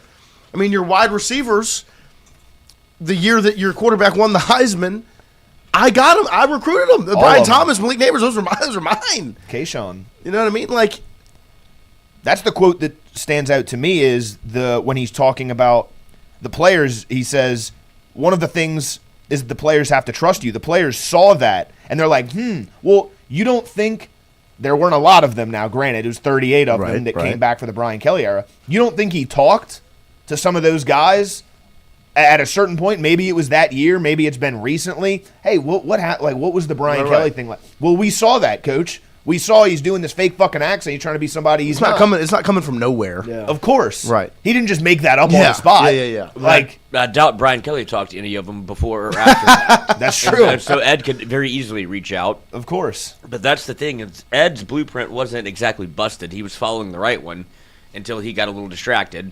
Of course. A lot distracted. A little bit of mismanagement. But the blueprint was right. It would have happened to all of us. Yeah, too much Louisiana. He's Louisiana. Mm-hmm. That's the thing. Like, Edo knows real because that is as Edo as it gets. That's Louisiana. Nah, it's too good right now. I got to screw this up. 3-year hangover. Then you lose a job and you're like, wait, what the? I can actually do this. What the fuck is he doing right now? This is not how you do it, brother. No, this is the best case scenario for him because there's no responsibilities besides be Edo. Minister of Culture. Yeah, that's literally. You get to go be Matthew McConaughey. That might as well be what the job title is. That's what you get to put on the pullover or the polo that's got the 2 colors and the 3 letters and be Ed Orgeron for LSU. Hell yeah. That's all you got to do. You don't have to study for this. You don't have to watch film. You don't have to call a play. You ain't got to do none of that. He probably still will watch some film. You got to go recruit, Coach. That's all you got to do. Well, I wanted to commit during the clip. Of course. Coach, I want to be a Tiger. I want to play for you, Coach. How can you not want I'll do to? it. If he asks me to do anything, I'll do it. I'll run through a fucking wall for you, Coach. I will put my hand in my pants and squeeze them. Make sure I got a pair squeeze of them. I got two I'm down squeezing there, them, Coach. I'm squeezing them, Coach. I mean, it just doesn't get any better He's than incredible. I met him whenever they did a Coach O Day in Natchez because he obviously had spent time there. And when I say within the first 15 seconds of meeting him, he's got you by the nuts. Yeah. Like, it's impossible to ignore the gravitas and the personality and what he is like. That he was fired up, like walked in and wanted to meet everybody, immediately shake your hands, gets to know like your name, where you're from, and then if he needs you to do something, you're all in on doing it. It was Of course. Like, why don't you go give me that helmet over there? And it's like you're excited to do something for him because he made it seem exciting. And then when he got to LSU as the head coach, I watched the presser. I was like, he got me again. Like, I've met him, then I see him as the head coach, and then you see what happens in 2019. Then you have 2020 and 2021, and you go, "No, he fooled me." But that's the two sides of every coin. He did his job and won a national championship. I don't think he ever had aspirations to win more than one at LSU as the head coach. If he got one, I think he was very much satiated with what was ever happened after that. You could fire me. Which door do you want me to leave out of? Yep. Now this is different because the responsibilities and the pressure that were there as a head coach no longer exist. It's just go recruit for your favorite school. That's what I say. When I don't have to take this test, I don't have to study for it. I already live it. Like, I know everything there is to know about doing this job. Right. So just go do it. And I think he will enjoy the work. And the point you bring up of we kind of got fooled by him the last 2 years when he's talking in press conferences, it's like it speaks to how different this job is because you just had a guy in Brian Kelly who is known as a politician, Right. who speaks, and you listen to him speak and you're like, okay, he kind of knows what he's talking about. And look, we're not the smartest state in the world, but even we were like, this guy, he's lying. And we weren't fooled by the politician, Right. the guy who the rest of the country would be like, wow, this guy knows what he's talking about. It was Ed Orgeron who fooled us. He's like, fucking grab your nuts. Fucking go Tigers. We're going to war, baby. That's the one. Of course. Where we Because were it's like, real. I'm all in on that. That's what Yes. speaks to this Gotta be job genuine. being so much different than anywhere else in the country. Would have heard Ed Orgeron speak and be like, this guy's fucking dumb. Give me Brian Kelly who Right. speaks like a real person. Not us. Just different. Just different, man. It is. It's exciting, and continuing to hear the clips and the quotes and everything that comes out. I mean, like I just can't get over. I mean, think about game number 1. Oh, that place is going to be unbelievable for game 1. Was it September 5th? September 5th, 105 days.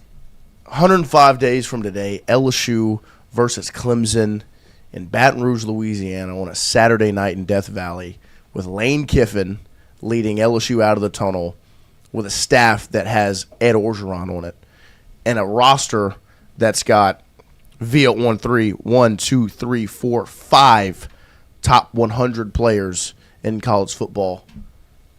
That place is going to be unbelievable. And there might not be a person on planet Earth more fired up for it than Ed Orgeron. He gets to put the colors back on, the 3 letters back on, run out of the tunnel against the team he beat in the national championship 6 years ago.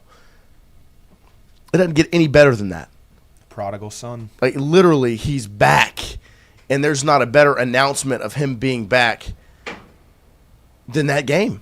Like, I mean, that place is going to be crazy. Like, I mean, I saw Gage in the chat said that stadium is going to be effing insane. I mean, literally insane is what it's going to be. And I just can't wait for what it's going to look like on September 5th. Ed O to be, like, even just getting out there for fall camp, right? Hell yeah. Seeing Ed Orgeron back on the Ponderosa, Sam Levitt being back on the football field. Your favorite Kevin Smith. Like, of course. Like I said, this past athletic calendar was awful for the big 3 sports. I don't think I've ever been as excited for an athletic calendar as I am for 2026-27. Like, it's going to be unbelievable. I'm not even including wins or losses in it. Like, it's just going to be fun. It's going to be crazy, and I think there are going to be a lot of wins.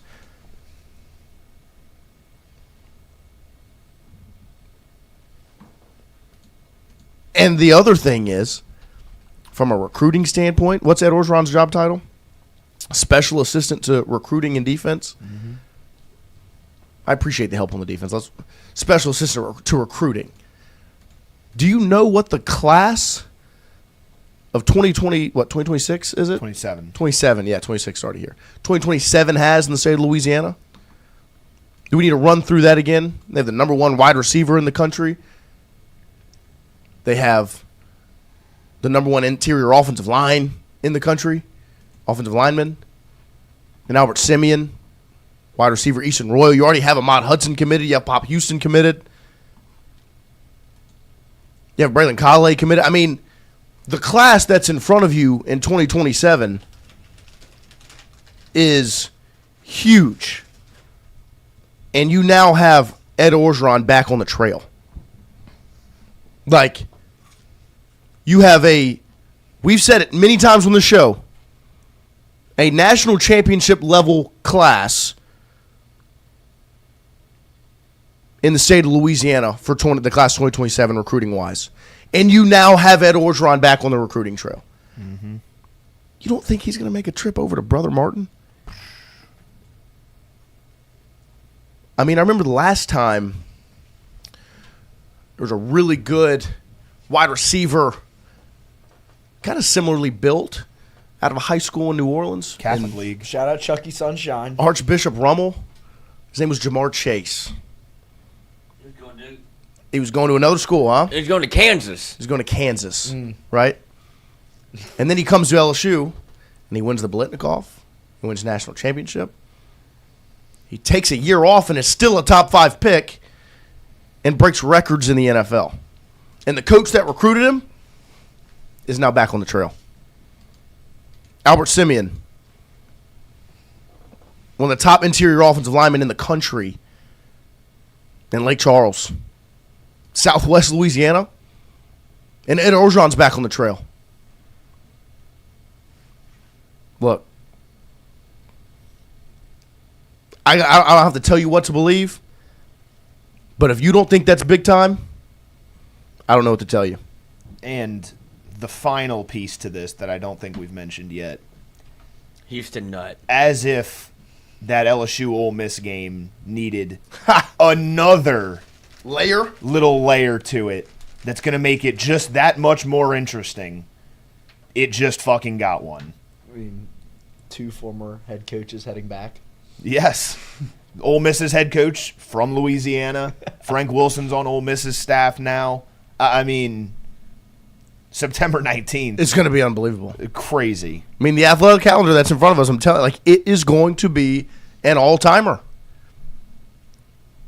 Like, genuinely, and this is the part that makes me appreciate this job and the show that we have and the opportunity that we get to do what we do, is because of years like this that are in front of us. Times like that. Like, I used to pray for times like this, to rhyme like this, shine like this. So I had to grind like that, yeah, to shine like this. Mm-hmm. Because look, I mean, like, I don't think there's a better athletic talent, like a more exciting year than what's in front of LSU right now. Mm-hmm. Like, there could be an office job that comes and offers all of us this cushy position and this nice lifestyle, and be like, but I want to talk about LSU football with Lane Kiffin as the head football coach, and go to Oxford and watch Lane Kiffin and Ed Orgeron on the sideline against Ole Miss. Or cover a Will Wade basketball program that's going to travel to Houston to play Kelvin Sampson. And an angry Jay Johnson and an angry Kim Mulkey who got head starts on their off seasons. Fellas, I don't think there's a better athletic calendar than what's in front of LSU right now. Well, I'll take the cushy position job. But the problem is, I'm going to get fired after 2 weeks because everybody who walks into the kitchen is going to get fucking poor Joe Schmo over here. He's going to walk into the kitchen. I'm going to corner him. You see Ed O got hired by LSU? Are you not? How fucking cool is LSU versus Clemson going to be? Did you know that was who they beat in the national championship with Ed Orgeron? How fucking cool is that? Mr. Vaughn, I'm in charge of HR. Can you please step back from me? This language you're using is vile. You want to go to the buffet of Louisiana For lunch? For lunch? No, it doesn't get any better than this, man. Extremely we're going excited. to Houston, right, sir? It's on a Tuesday. Yeah. Don't care. Don't care. Guess what? Can you get off your phone in the cubicle? No! Tingle goes live. Have you been on 3? Yeah. Did you use the company card to get a subscription to 1-3? And Tingle and Co., the There you go. Patreon channel. The Patreon channel. Did you see Tiger droppings? God, I mean, it's exciting, man. Beyond exciting. And I'm scrolling through this 2027 class for Louisiana. God, I'm fired up. It's an exciting time around LSU athletics. We appreciate Chucky Sunshine hopping in this morning. Absolutely. What a happy surprise that Brought was. the vibes up. Over in Barcelona, making some time for the boys. Should have some exciting stuff coming up for you guys in the coming weeks. If you did miss our sit down with John Eads, make sure you still go check that out. It was a great one, a fun time, and it's going to be extremely exciting moving forward. Is it ever? Let's do a pick of the day. I know Mr. Fun's not in here, but we are, of course, are brought to you by FanDuel every single morning. And my pick is I'm going Spurs money line. Oh, shit. I need a pick. I'm going to go Spurs money line tonight in San Antonio. See, I actually was... I like it, but if I were to bet a money line tonight, I would have picked the Thunder. But, I mean, it's a 50-50 shot. That's it. Well, yeah, that's very easy. exactly. Yeah, I mean, there was no other option to really. I think they're going back to San Antonio. That place is going to be rocking. Yeah. I'm gonna go. Give me Wemby and the Spurs. I'm not. Give me yet. Cincinnati Reds plus 1.5 against the Cardinals. They've got Chris Paddock on the mound. Chris Paddock on my wrist. There you go. Reds plus 1.5. Spurs money line. What's Wemby's over on and points? Let's see. Allow me to check here. Wemby's over on points is... Because if you're betting Spurs money line, I want to keep the 25.5. Yeah, give me the over. I want to keep the trend. If they win, over 25.5. Okay. There you go. So now we are Spurs money line, Wemby over 25.5 points, Reds plus 1.5. LC, Mr. Baller Bites over there. LC. I love LC. I love LC. I have to pick. You do. You do have to pick. You don't have to pick. bet it, but you do have to pick. You do have to pick. The CJ Cup today. This looks like some golf. Let's see what Chet Holmgren's up to. I also think with the over-under for the Spurs, this isn't part of my pick. I'm just throwing it out there. I would go under 217.5. I like that. I would also go, if you want to keep going, I'd go under Isaiah Hartenstein rebounds. Okay. In a loss. Keep going. Keep going. If they get were off. to win, Get off. over. Yep. How do I do Chet Holmgren under points? Okay, so let's go to Chet Holmgren. I think he's 16.5. I do so like you have that to play. find player points over under. So he's at 13.5. 13.5. Oh, really? Okay. You're going Under that? under 13.5? Okay. It's in San Antonio, right? Mm-hmm. Yeah, they're going to do something after he tried to step on his little footsie. Okay. So we've got Spurs money line, Wemby over 25.5, Holmgren under 13.5, Reds plus 1.5. That is plus 647. That is $10 to win $64. Did you pick the Reds? Yes, I did. There we go. Boom. You go 13 for 13 after you went 5 for 5. There we go. Hell like yeah. That. 4 there for you 4, go. 5 for 5. 5 for 5. Oh, 4 for 4. I'm going to Wendy's. Ah. What are you going to get? A 4 for 4. What's that? Oh, whatchamacallit? You don't know what a 4 for 4 is? We shouldn't be friends. Well, That is crazy. That's for you to have, because if I had them in there, you couldn't have as many. A 4 for 4 is... 4 nuggets, 4 fries, 4 burgers, 4 drinks. No, it is 4 nuggets, but then you get a small fry, you get a little burger, a chicken sandwich, and then you get a small drink Wyatt for was $4. Over last night. That's a good Wyatt deal. was over last night. My cousin was over. My cousin's never met Wyatt, and they started talking about Jack in the Box. My cousin's never been, so Wyatt was trying to explain the menu to my cousin, and my cousin, midway through Wyatt explaining the entirety of the menu, looks over to me and just starts giggling and like, "Why are you laughing?" He's like, he knows the whole fucking menu. Jack in the Box is a fucking goat, dude. I in the love Box is Jack in the good. Box. I don't know what's more disturbing, though, the fact that you have somebody that's never even doesn't know what it is, or Wyatt knows the whole thing. No, he just had never had it. That's crazy. That is crazy. Yeah, I mean, I've never had it. Jack in the Box? Why is that crazy? There's none in Mandeville. There's one in Baton Rouge. Well, That's true. There's plenty. I've only had. The thing about Jack in the Box is you only have Jack in the Box after midnight. Yeah. Majority of the time. Because it is a 24-hour place. Well, We just I go to used to get it Waffle for free, Cane's. so I would Fair eat enough. it for dinner sometimes to enough. save money. But yeah, like most of it there is. are three. You go to Whataburger, Eh, Jack in the Box, or Yeah. Waffle House. We just after go to midnight. Wofford Cane's, bro. Cane's is overrated. Command, control, velocity, Computer. and stamina. Singer, Well, De hold La on. Cruz, Rangers, Burns, Canes, Avs. Wait. Steer. Oh. No. Steer's the Singer, Burns, De La Cruz, Steer are Reds players. Reds. Shout out Shout the out Reds. Plus 1.5. Wow. Habs? What's Habs? HABS. Isles. Oh, Tech- Isles, look, Canes, look, look, look. Avs, No, Rangers. wait. Texas Leaguer, Texas Tech, Texas Longhorns, Texas Rangers. There it is. What is the Close call. What are the Habs? So these are NHL teams: the Avalanche, the Canes, the Islanders, and whatever the Habs are. The habituates. Nice. Oh, Oh. Habibi, Drake's album or whatever. Or whatever. I don't know the name of it. I don't Iceman listen to it. cometh. Maid of Honor. Drake's name ain't Young Boy, so I ain't listening to it. There you go. You sure ain't. Oh, I got her pregnant on the OnlyFans. My fifth baby mama. Saw my penis on the yacht. Say what up.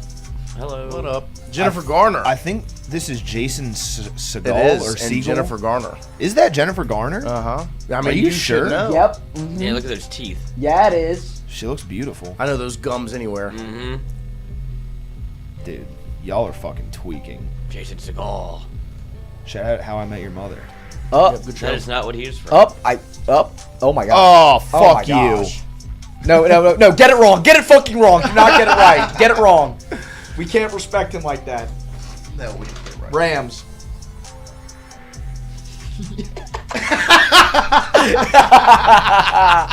What did he put? Germany. Nice. This is Jeremy Macklin. Yeah. It's funny when Missouri All-American wide receivers. There's like 3 that pop into your head. Yeah. Dorial Green. What's his name? Dorial Green, Beckham, Jeremy Macklin, and Luther Burden, just because he's Burden. recent. Yeah. They just pop off every now and again and go get a big time wide receiver, and that's it. So this is either the Spurs or the Grizzlies. Oh, when they won the 2012 conference finals. I really want to say that this is the Grizzlies. Zebo went to the But I'm not conference sure. finals? The Grizzlies were good back in They this were. time. This And was the grit and grind era. I want to say they made one conference finals. They did, but I felt like the It might not. It's like either the Spurs. beat them in the Yeah. conference finals. I It don't might remember. be. It's either the Spurs or the Grizzlies. Because I do remember, like, they played They the lost to the Spurs. Heat. They did, but they played the Spurs in this playoff run. Right. I don't remember if it was the second or the third round. Yeah. I was more paying attention to the Eastern. Did the Conference Spurs than possibly play the Grizzlies? Does anybody have a memory of that? The Spurs. They did. They did play the I don't Grizzlies know at a about that certain year, point. No, yeah, that year. That's what Yeah, I don't know. Most of my memories were the Eastern. Because I feel like I Right. vaguely The East remember. was cool then. I want to say the Celtics. Thunder were the 1 seed this year. Yes. The Yes. 2 and 3 seed were the Grizzlies and the Spurs. They played in the Eastern Conference semifinals. And I want to say I vaguely remember the Grizzlies beating the Spurs at some I don't know if Yeah. it was this year. Let's just go with it.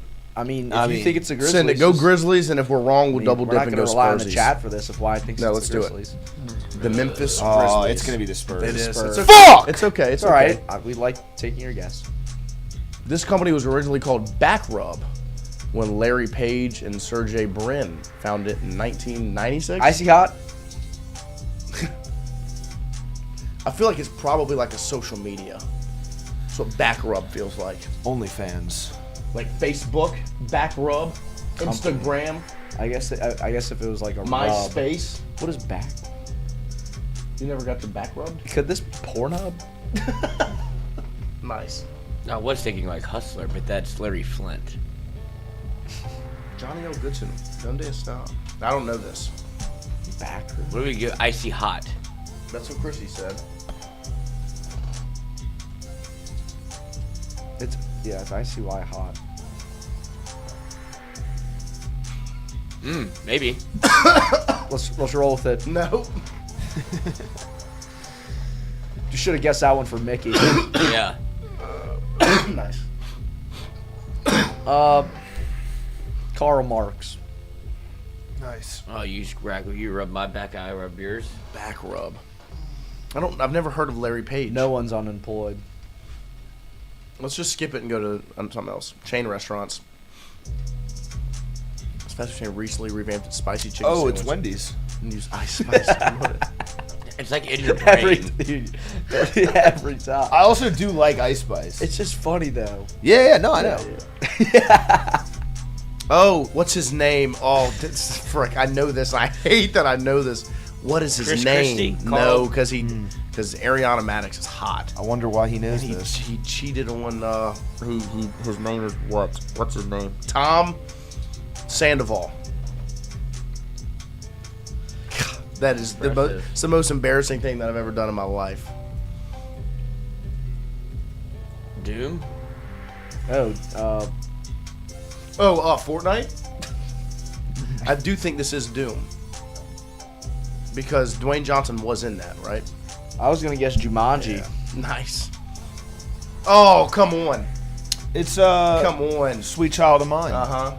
Oh, sweet child of mine, I got a smile.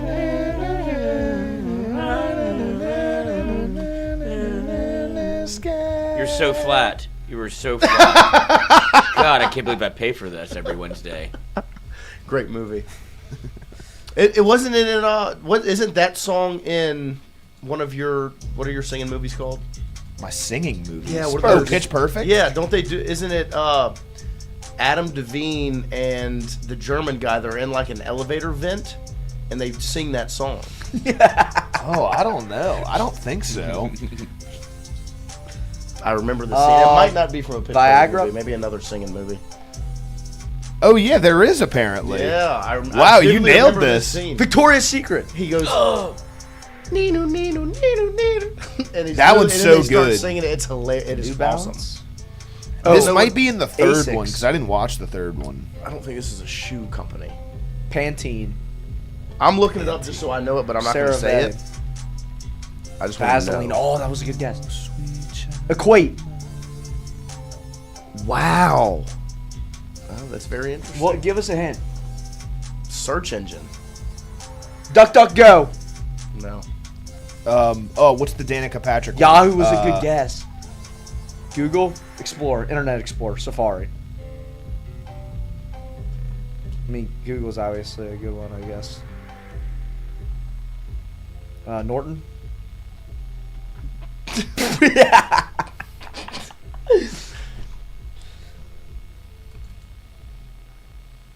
Search engine. Think of the search engines. What are the big search engines? I can't think of the yellow one right now. Was it not Bing? Bing. Not showing up. I got the a fuck? smile. Yahoo. ChatGPT. Google. What is it, Noah? Oh, it's Google. Oh. I didn't know Google ever had another name other than Google. It was called Backrub. Yeah, what was that one? I just knew it was some Russian overlord. Fuck. So the Grizzlies went to the conference finals the next year. Is this the When Pelicans? the Spurs beat them. I knew the that Spurs one. I beat knew them? that one. Yeah. So the Spurs Gosh. did make it and the Thunder beat them. Dang We it. appreciate you guys. We'll be back Monday morning, 8 a.m. to 10 a.m. We'll see you then. We'll be a little Go older. Tigers! We'll be a little older. Boot up. Next show. That is, I forgot about that. What? So, Wyatt, happy early birthday, sir. Your birthday's tomorrow. Thank you. Oh, we gotta sing happy birthday. We do. Happy One. birthday to you. Happy birthday to you. Noah Happy as well. birthday His to birthday's you. Happy Sunday. birthday We have to two you. birthdays Happy Happy Somebody birthday to you. freaking pick up. Yeah, the well, slack. he just didn't give a fuck about I you. know, obviously. give a fuck about you. That was the Grinch. So me and Wyatt can't sing. It's just you two singing. All right. because we're- Happy birthday to me. Wyatt. Happy Sing the song, right? Don't birthday disrespect our to birthdays. you. Wyatt. Fuck no. Oh, no. Happy birthday, Wyatt. We also love Noah too. And many Tingle more. Thanks, Many guys. hand chops more. Oh, Wyatt, yes. Wyatt and myself will be 1 year older on Monday's show. Wait, how old are you? 23 claps, ready? 23 claps, ready. Well, that's how old I am right now. Yes, that's how old both of us are right now. 24. All right, for Wyatt. 25. 21. 1, 2, 3, 4, 5, 6, 7, 8, 9, 10, 11, 12, 13, 14, 15, 16, 17, 18, 19, 20, 21, 22, 23, 24, 25. Happy birthday, Wyatt. Happy birthday, YY. Happy birthday, No. Thanks, guys. Happy birthday to Jingus. W. Thanks, guys. Feeling the love. We'll be back Monday morning, 1 year older. 1 year wiser. See you then. The show's almost older, too. It almost, we're about to, the show's birthday is also right around the corner. Oh, that's that 3 is- cakes. What are we getting the birth? What are we Wait, getting let me the show see. for Let me his see how many birthday? days we are away. It will be the next Monday. Will be the show's birthday. So not next Monday, the one after that. Happy birthday, show. Love that. Happy birthday, show. Happy birthday, show. Love you, show. Happy birthday, show. Mikeyality. Nice. Good stuff, man.